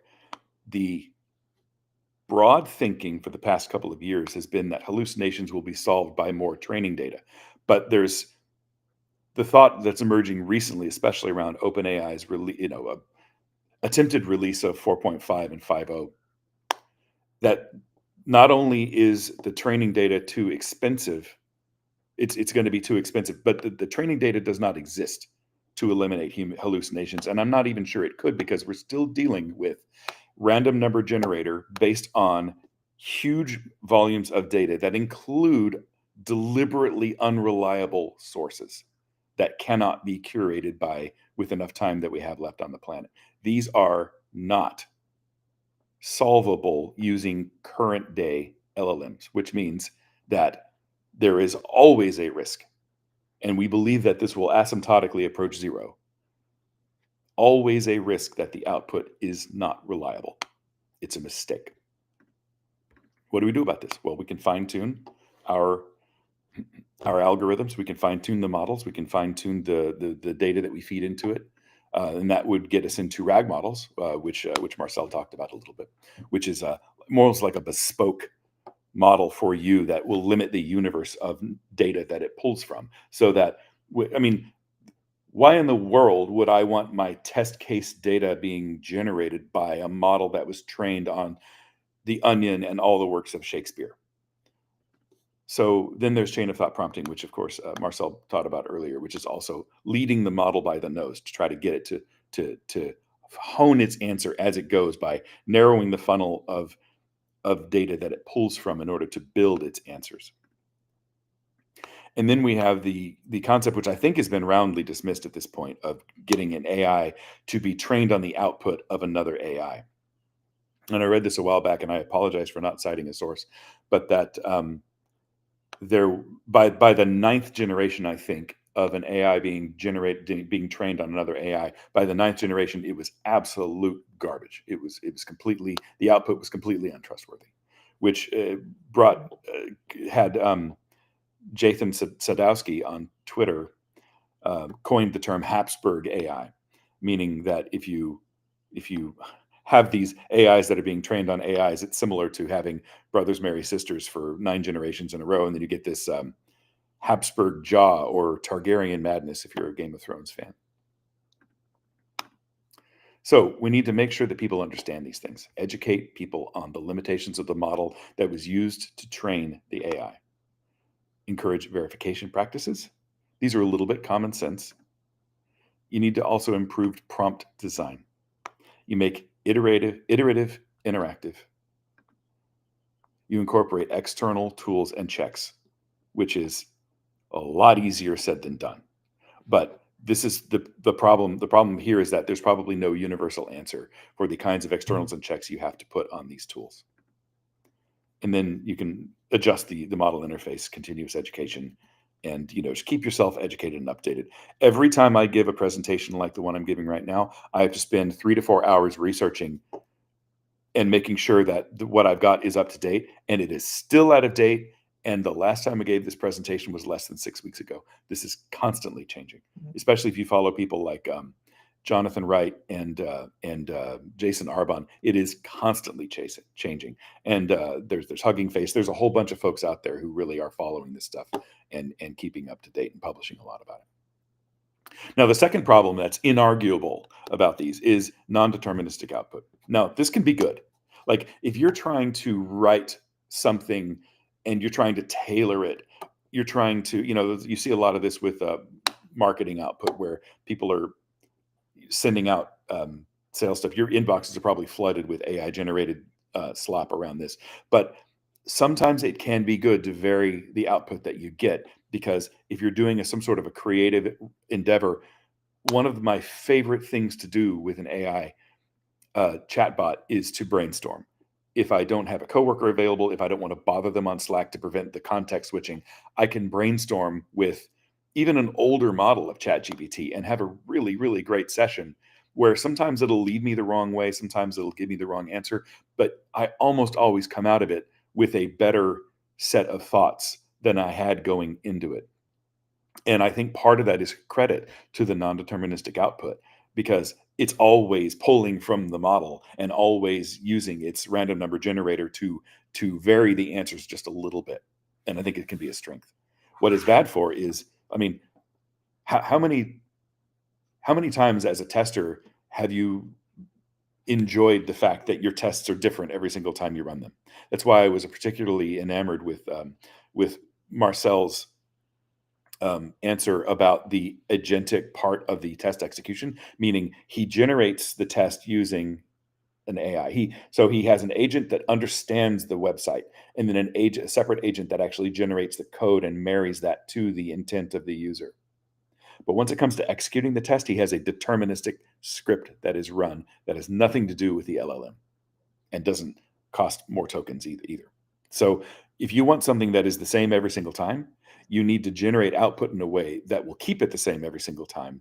That will be a snippet of code that you reuse over and over and over again, or something like that. And then when you want to maintain the test, or something changes and you have to regenerate the test, you regenerate it from the same agents that created the original one, but you don't use the agent to do the execution itself and give yourself a high chance that it's going to be variable outcome, if that makes sense.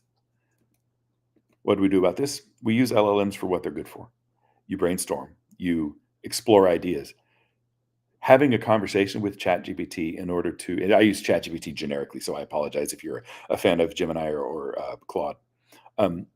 If you have a conversation with one of these LLMs and you really explain what you're trying to accomplish, test plans are a good thing. Definition of done is a very good thing that I've been able to get it to do. These are fantastic ways to do this. I have a typo here. LLMs might not do the analysis. They're sometimes not very good at the analysis. When you say, here's a whole ream of data, give me some conclusions. It's not real good at that. For that, I still think machine learning, statistical analysis, using an Excel spreadsheet and putting, standard deviation, basic charting and graphing, stuff like that. But when it comes to, when you have a chart, explaining what's there, LLMs are brilliant at that. So use the tools for what they're good for. And one thing, before I get to the policy, one thing that I think is extremely important to keep in mind is that LLMs were engineered to try to make you happy. That may not be the right way to say it. There's probably a better AI way to say that. I could talk to Dr. Reed at Sauce Labs to find out what the way to say that is. LLMs are designed to try to give you what you ask for. So if you say, I need documentation for an API call that will allow me to pull GitLab data out and put it into Snowflake, there is a good chance it's going to tell you something in there, some variable, some part of the endpoint, some data structure, something in there will be something that it made up. It just created on the spot. You can't trust that it actually went and understood the contract of the API, generated the output, and then put it in place. So it's trying to gear its intent towards what the API should have been, based on how it understands the world and how it understands whatever cutoff date for its training, how the world worked at that point, and then give you a snippet. Now, it's still going to save you huge amounts of time when you try to get it to do something like that. it's just important to understand that script probably won't work the first time you run it. You're probably still going to have to go to the documentation and make a tweak. But I'll bet you it can take an 8-hour task and make it a 2-hour task. Just try to remember going into it that it's trying to make you happy. So there are going to be certain things in the output that you're going to want to question right off the bat. And you can't just copy paste and send it to whoever's asking for it. Now, the most important thing to me is that you need to have a policy. We still don't know. The litigation hasn't really even begun to begin around training data, IP, intellectual property, how people are looking at this data, what it's using, where it's plagiarizing from, and who's going to be legally liable for this in the future, because I have a feeling to some extent that it will happen.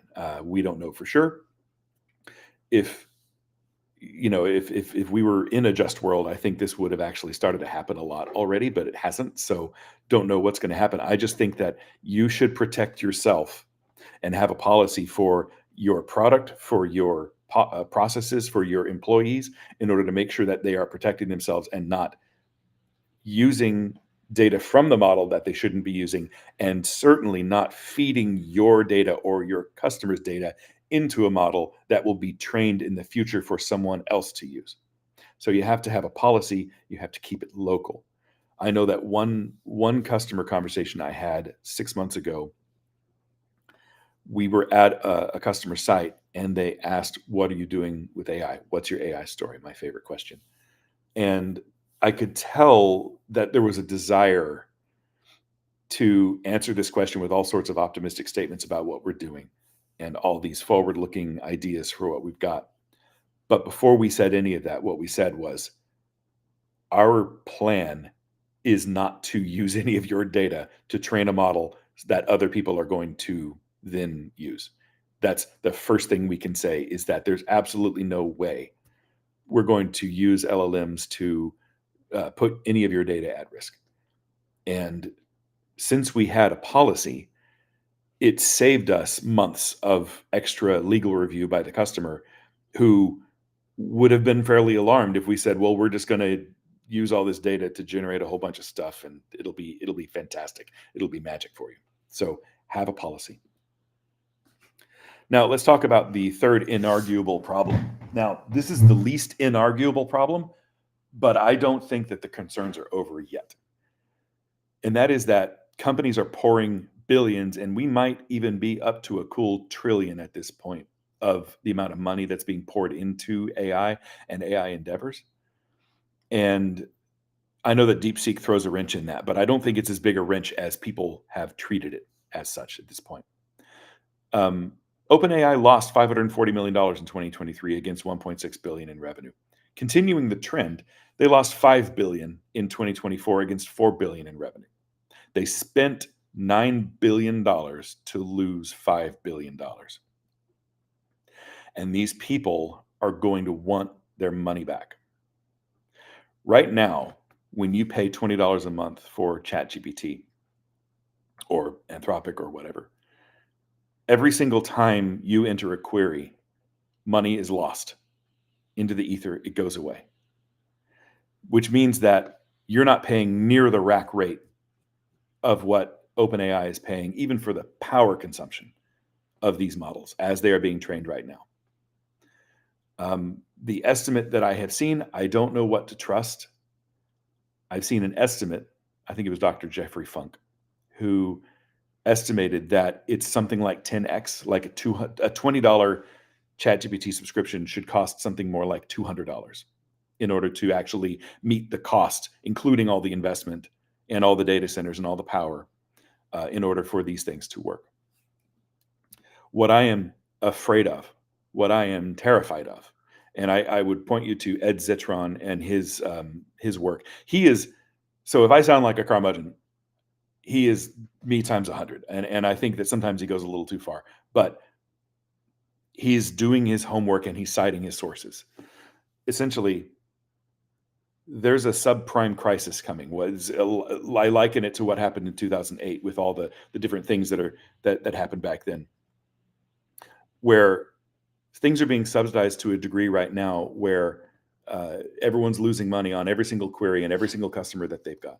And the MAUs and weekly active users are not catching up to the investment that people have made. People are canceling, Microsoft is canceling contracts on data centers right now because they're essentially not seeing what's going on. And as a result of all this, as a result of the hype, and as a result of people like Sam Altman saying, this is going to fundamentally change the core of how our brains work and how society works and how the economy works at a fundamental level. As a result of people saying stuff like that, these trillions of dollars are going into this. And the most I think we can say is that, well, programmers have gotten a small productivity boost with some pretty great tools. And I'm not sure where else we've got. I mean, when was the last time you used a chatbot on a website that you actually enjoyed? Was it a good experience? I haven't had one yet. Now, I understand people say this is the worst it's ever going to be. It's going to get better. I'm actually not sure. Maybe. This is where I sound like the old guy. What I worry about is we are embedding AI into the products and tools that we make, and we are pushing them out to our customers right now. And we're calculating an ROI on those things, saying basically, if I'm paying 2 cents per million tokens, and I have this many customers who are consuming this much of my AI work, that means that I'm making a profit because I'm giving them a lot of extra value, and I'm going to get more customers as a result. One day, when the subprime crisis thing starts to kick in and these people decide that they want to get their money back from all the investments they've made, they're going to start charging the actual token cost, which means you are going to incur the token cost, which means you are going to pass the token cost on to your customers. So the ROI you're calculating in 2025 is not at all the same as the ROI will be in 2035 or even 2030. Now, I hear people already DeepSeek and the costs are going down in quantum computing. Of course, all of that might make a difference, but this money, I don't believe, can be considered a sunk cost. These people want their money back, and you're not just going to be paying for the costs, the reduced costs of data centers and quantum computing. You're not going to just be paying for the reduced cost of that. You're going to be paying for all the R&D and all the money that's being burned in a furnace right now by OpenAI, Microsoft, Anthropic, Grok, everyone. That's my worry. May not happen, may not come true. That's my worry. Then let's talk about energy consumption, which I'm not going to talk about this for very long, but from what I understand, we expect that at some point AI is going to eclipse most nations, most small nations, in terms of how much it consumes. This is a slightly outdated estimate, probably. This probably came from 6-8 months ago, and I think things have accelerated since then. But it worries me. And the problem is, I don't really see anyone who cares about this. The only way people care about this is by saying, quantum computing will fix it. Maybe. The lack of training data is already obviating the benefits that we can get to some extent from quantum computing. But I don't know that for sure. The thing that I worry about is that every single time you run a query against ChatGPT, it consumes the electrical equivalent of running a 60 watt light bulb for 3 minutes. Every single time. It's a huge amount of power to have it compose a poem about whatever you have on your mind. I have heard estimates that with a deep research module that ChatGPT just released, which you can get for $200 a month, a single query can cost up to $1,000 in tokens. This is not the pricing model we have right now is not going to stay the same. And there are a whole bunch of questions about whether or not DeepSeek is really real. Who knows? It's too fresh. I can't comment necessarily, but I just don't believe that we're going to be saved by these optimizations anytime soon. We might be. I doubt it. These people want their money back. So then what's happened? Has AI been a positive or negative to you? And has it been thrust at you, or did you seek it out? I'm a little curious. Remember that 52 minutes a day? The best estimates I've seen that these tools can help you with is by improving your productivity by 30%. Doesn't that just mean that we're going from 52 minutes a day to 67 minutes a day? Is the productivity gain of 15 minutes a day for a developer, is that worth the $1 trillion investments?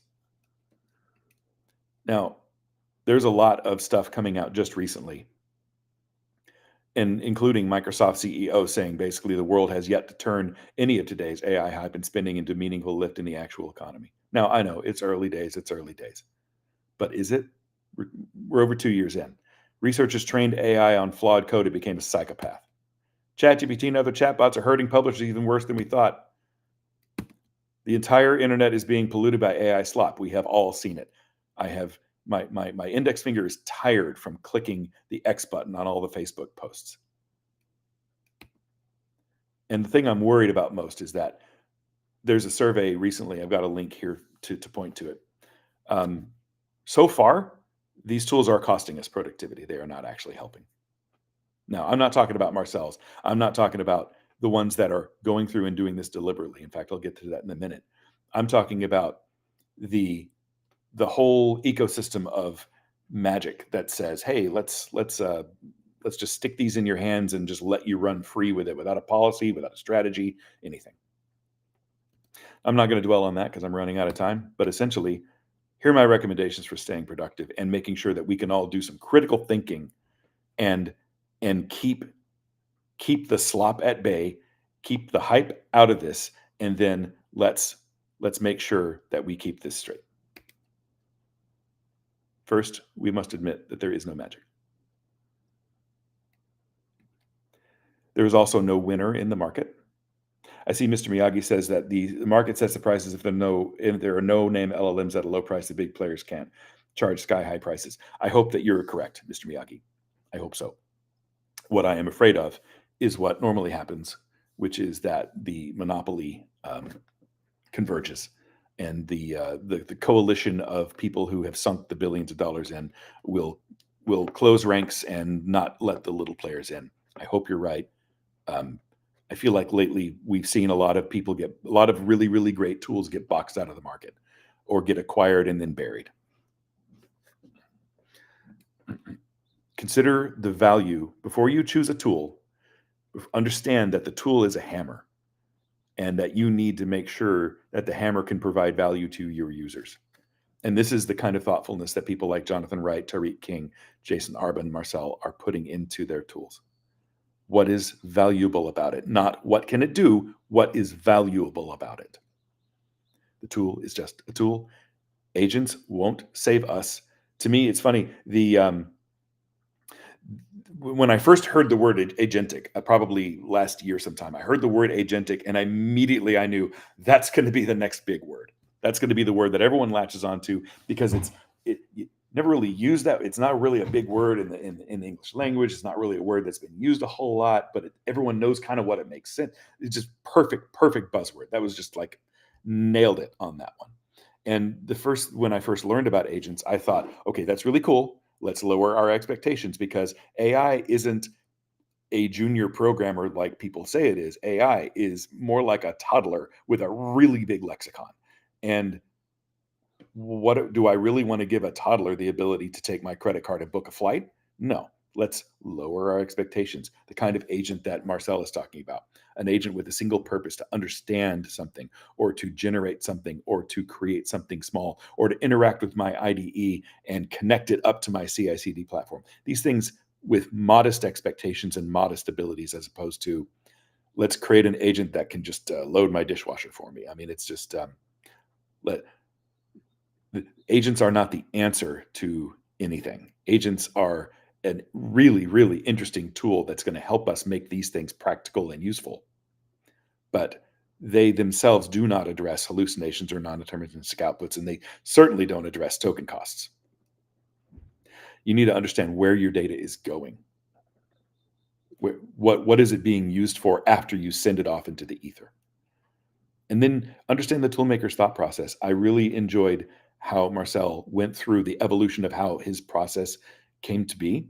And I think it's fantastic that he was able to take us through that and really show the thoughtfulness that he was putting into this and how his tool is going to separate from the rest because he's being transparent about it. And he's not just telling you that it's magic. He's actually showing you what it does. Seek out experts like Paul and Marcel, and Jason Arbon, Terry King, Jonathan Wright, Andrew Knight, Angie Jones, many, many, many more. Is my list of words that on the left are the ones that when I see these words in marketing copy around AI tools, I get a little nervous that people are selling me some snake oil. If they say it eliminates effort, it automates things fully. If it understands, it knows. It doesn't understand or know anything. It has a model. It is a random number generator that is remarkably good and remarkably fast at putting things together that reflect an understanding, but do not actually exhibit understanding. Reasoning, they don't actually reason. They are very, very, very good at iteratively putting things together that appear like they are reasoning. If they say they're going to revolutionize something, run. If they say that they're going to offset effort, assist you, help you, optimize things, aid you, enable you, enhance you, streamline, analyze, explain, if they moderate their promise, then I think they're probably being thoughtful and honest with me. And like I said, remember the problem of token subsidies. Deep research is rumored to cost up to $1,000 per query. OpenAI is on track to potentially lose 10 figures in 2025. When the bubble pops, it might come for them first, but we don't know. Now, what I would say is stay productive by using the tools to save time. Don't always assume they will save money because the price we see now is not the price we will always see. Probably. Can't predict the future. So,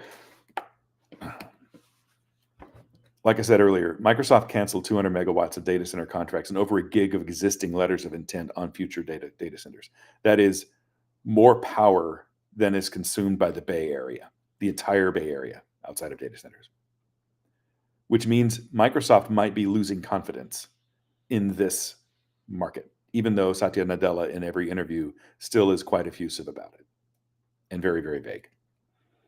OpenAI will need a huge infusion of money before the end of the year. Let's see if SoftBank steps up. Let's see if SoftBank is still a bank. And OpenAI is pivoting away from the bigger is better story. They are now trying to moderate expectations. And I'm talking in the last week, they have started to,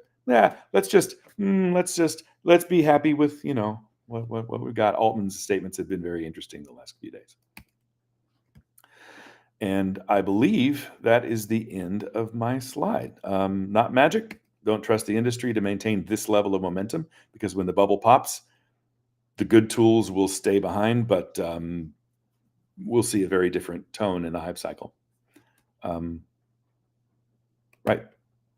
Be careful when embedding AI into your product for resale. Now, I understand that this whole thing was a curmudgeonly rant against all the stuff that we've been hearing about for months now. But I really do think that there's a lot to consider when you're trying to do these things and that you can stay wildly productive. Like I said, my favorite use of these tools is to brainstorm and to create scripts to connect pieces of software together. So I think there was an endeavor where I was creating an IDE plugin for JetBrains. And I mean, the basic, even ChatGPT 3.5 was able to help me so much. I would say that it turned an 8-hour process into a 2-hour process, which I then had to take still 3 more days to hand tweak in order to get it going. But it taught me so much about exactly how you need to do this kind of thing and how you need to approach these kinds of problems. It was really, really great. I'm sorry, Paul, if you've been telling me that I had time limits, I apologize that I missed those. I wasn't looking at the right window.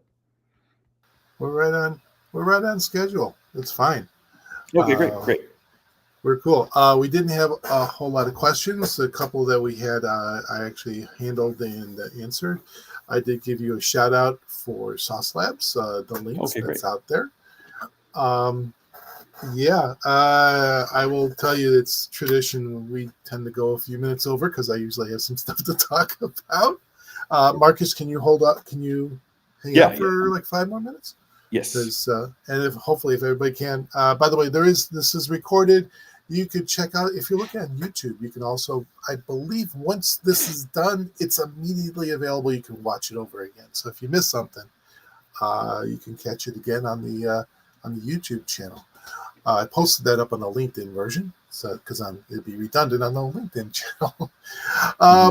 So I wanted to actually, oh my gosh, you made so many things. One thing you asked was, what is the best experience anyone's had with a chatbot? And I'll mention that one of our previous people we were talking to, and his name is of course going to escape me because I'm freaking old. All I can tell you is he's got the same name as a musician, and if you can come up with that name, like Jim Holmes.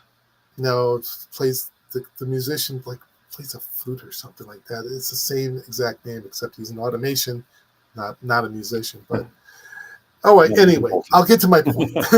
Right. He was talking about, these things are just doing cold readings, like some fortune tellers will do, and generic stuff like this. And he mentioned Pi AI, and I happened to go jump in. I'm like, I never heard of Pi AI.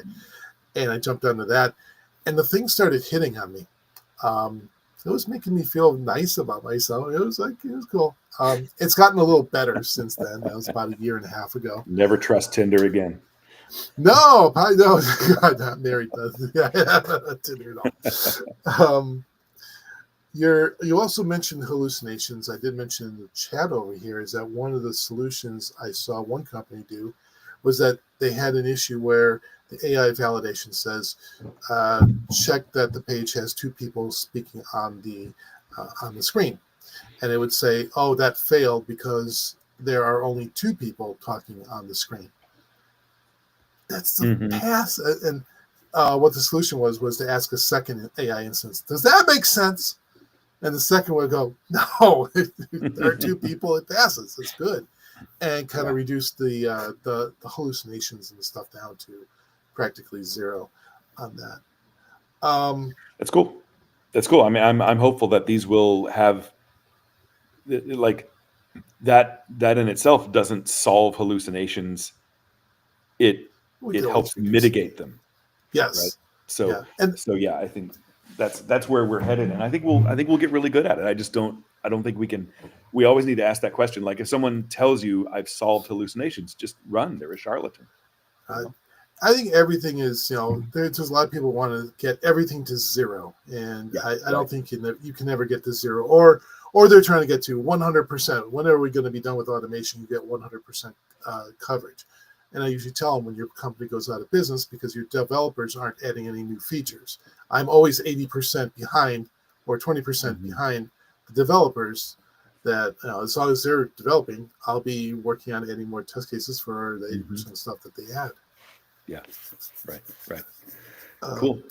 Well, I mean, this was I tried to prepare this in a way that drops enough bombs to get people thinking, but I'm not trying to discourage the use of AI. I just want to say critical thinking is a paramount importance, and we really just need to make sure that we're holding people's feet to the fire in terms of not overpromising, not under-delivering, and I'm so afraid of all the money that's sloshing around in the system at this point that I don't know. I don't know what to do about it, except I'm not going to be like investing much at this point. I just feel like it's already overdone. Yeah, I agree with you on that. The perspective I have is, AI is kind of like the difference between using a pickaxe to go and mine gold, and now you've got a jackhammer to mine gold. Yeah. And a lot of people are saying that jackhammer is going to put the gold miners out of business. No, it's just going to make them more efficient. Yeah. Just don't try and jackhammer into your own foot. That would be a bad situation. Right. Yep. Definitely. Yeah, you still have to guide it. And so I think it's great. I think Marcel's approach is the right approach. And I really, what I would do is I would plead. There's 30, 40 companies out there who are doing, kind of similar kinds of tools to generate test code using an LLM. And I would just entreat all of them to explain your process, explain your thoughts. Tell us how you arrived at the approach you've got right now. Because if you just, there's a couple players in the market who are just saying it's the world's first fully automated. Like, no, it's not. Nope. Stop right there. You're a charlatan. Yeah, you might get 80%. That's as far as I go. Yeah. So 80% is great. We should never knock getting to 80%. Yep. I'm agreeing with that. Absolutely. Well, we're about 5 minutes past our time over here, and I want to let Dan get back to doing what he's doing. I wanted to say thank you, first of all, Marcus and Marcel, for joining us. We'll definitely have both of you back. We always have enjoyed. Marcus, is this our first time or second time we've had you here? Second time. We talked about accessibility last time. That's what I was thinking of. I get to talk to so many people. I was trying to remember. Yeah. Did I speak to you on somewhere else? But yeah, we'll definitely have you back. It's always a pleasure to have you here. Always insightful. Thanks to Dan. Thanks to Testomat for hosting these and continuing to do that. Like I said, I play around with TestRigger. There's no code, no page object model that we play around with, and nobody believes that I do that. Marcus, one more time, shout out for your company over there. Sauce Labs. Sauce Labs. There you go. We have the largest and best enterprise grade cloud for mobile device testing, and we use AI for good and to give you value by analyzing the results of the tests you've already run, rather than magically trying to, work on the other side where we don't pretend to understand intent, because we're on the wrong side of the aisle for that, if that makes sense. And so our job is to give you value in the tests you've already run and tell you what's actually happening inside your software, as opposed to just, some measure of like, well, you ran 12 tests. Well, I don't care that I ran 12 tests. What do they do? That kind of thing. And by the way, our two companies are actually partners with each other. So, if you guys have a company of your own, Testomat, I believe, partners with you guys as well. And if not, they should. So with that, I'm going to wrap up everything over here. Again, thank you, everybody. Any final words, Marcus? No, I appreciate your inviting me, and I appreciate the audience. I appreciate the interaction. We had a lot of folks chiming in on the chat, and I hope I got to everything. It's great. Thank you very much. Great. All right, everybody, we'll see you again in a couple of weeks. I think Larry Goddard will be hosting the next one, my co-author on our book. That being said, thank you very much for joining us, and have yourself a great day. Cheers.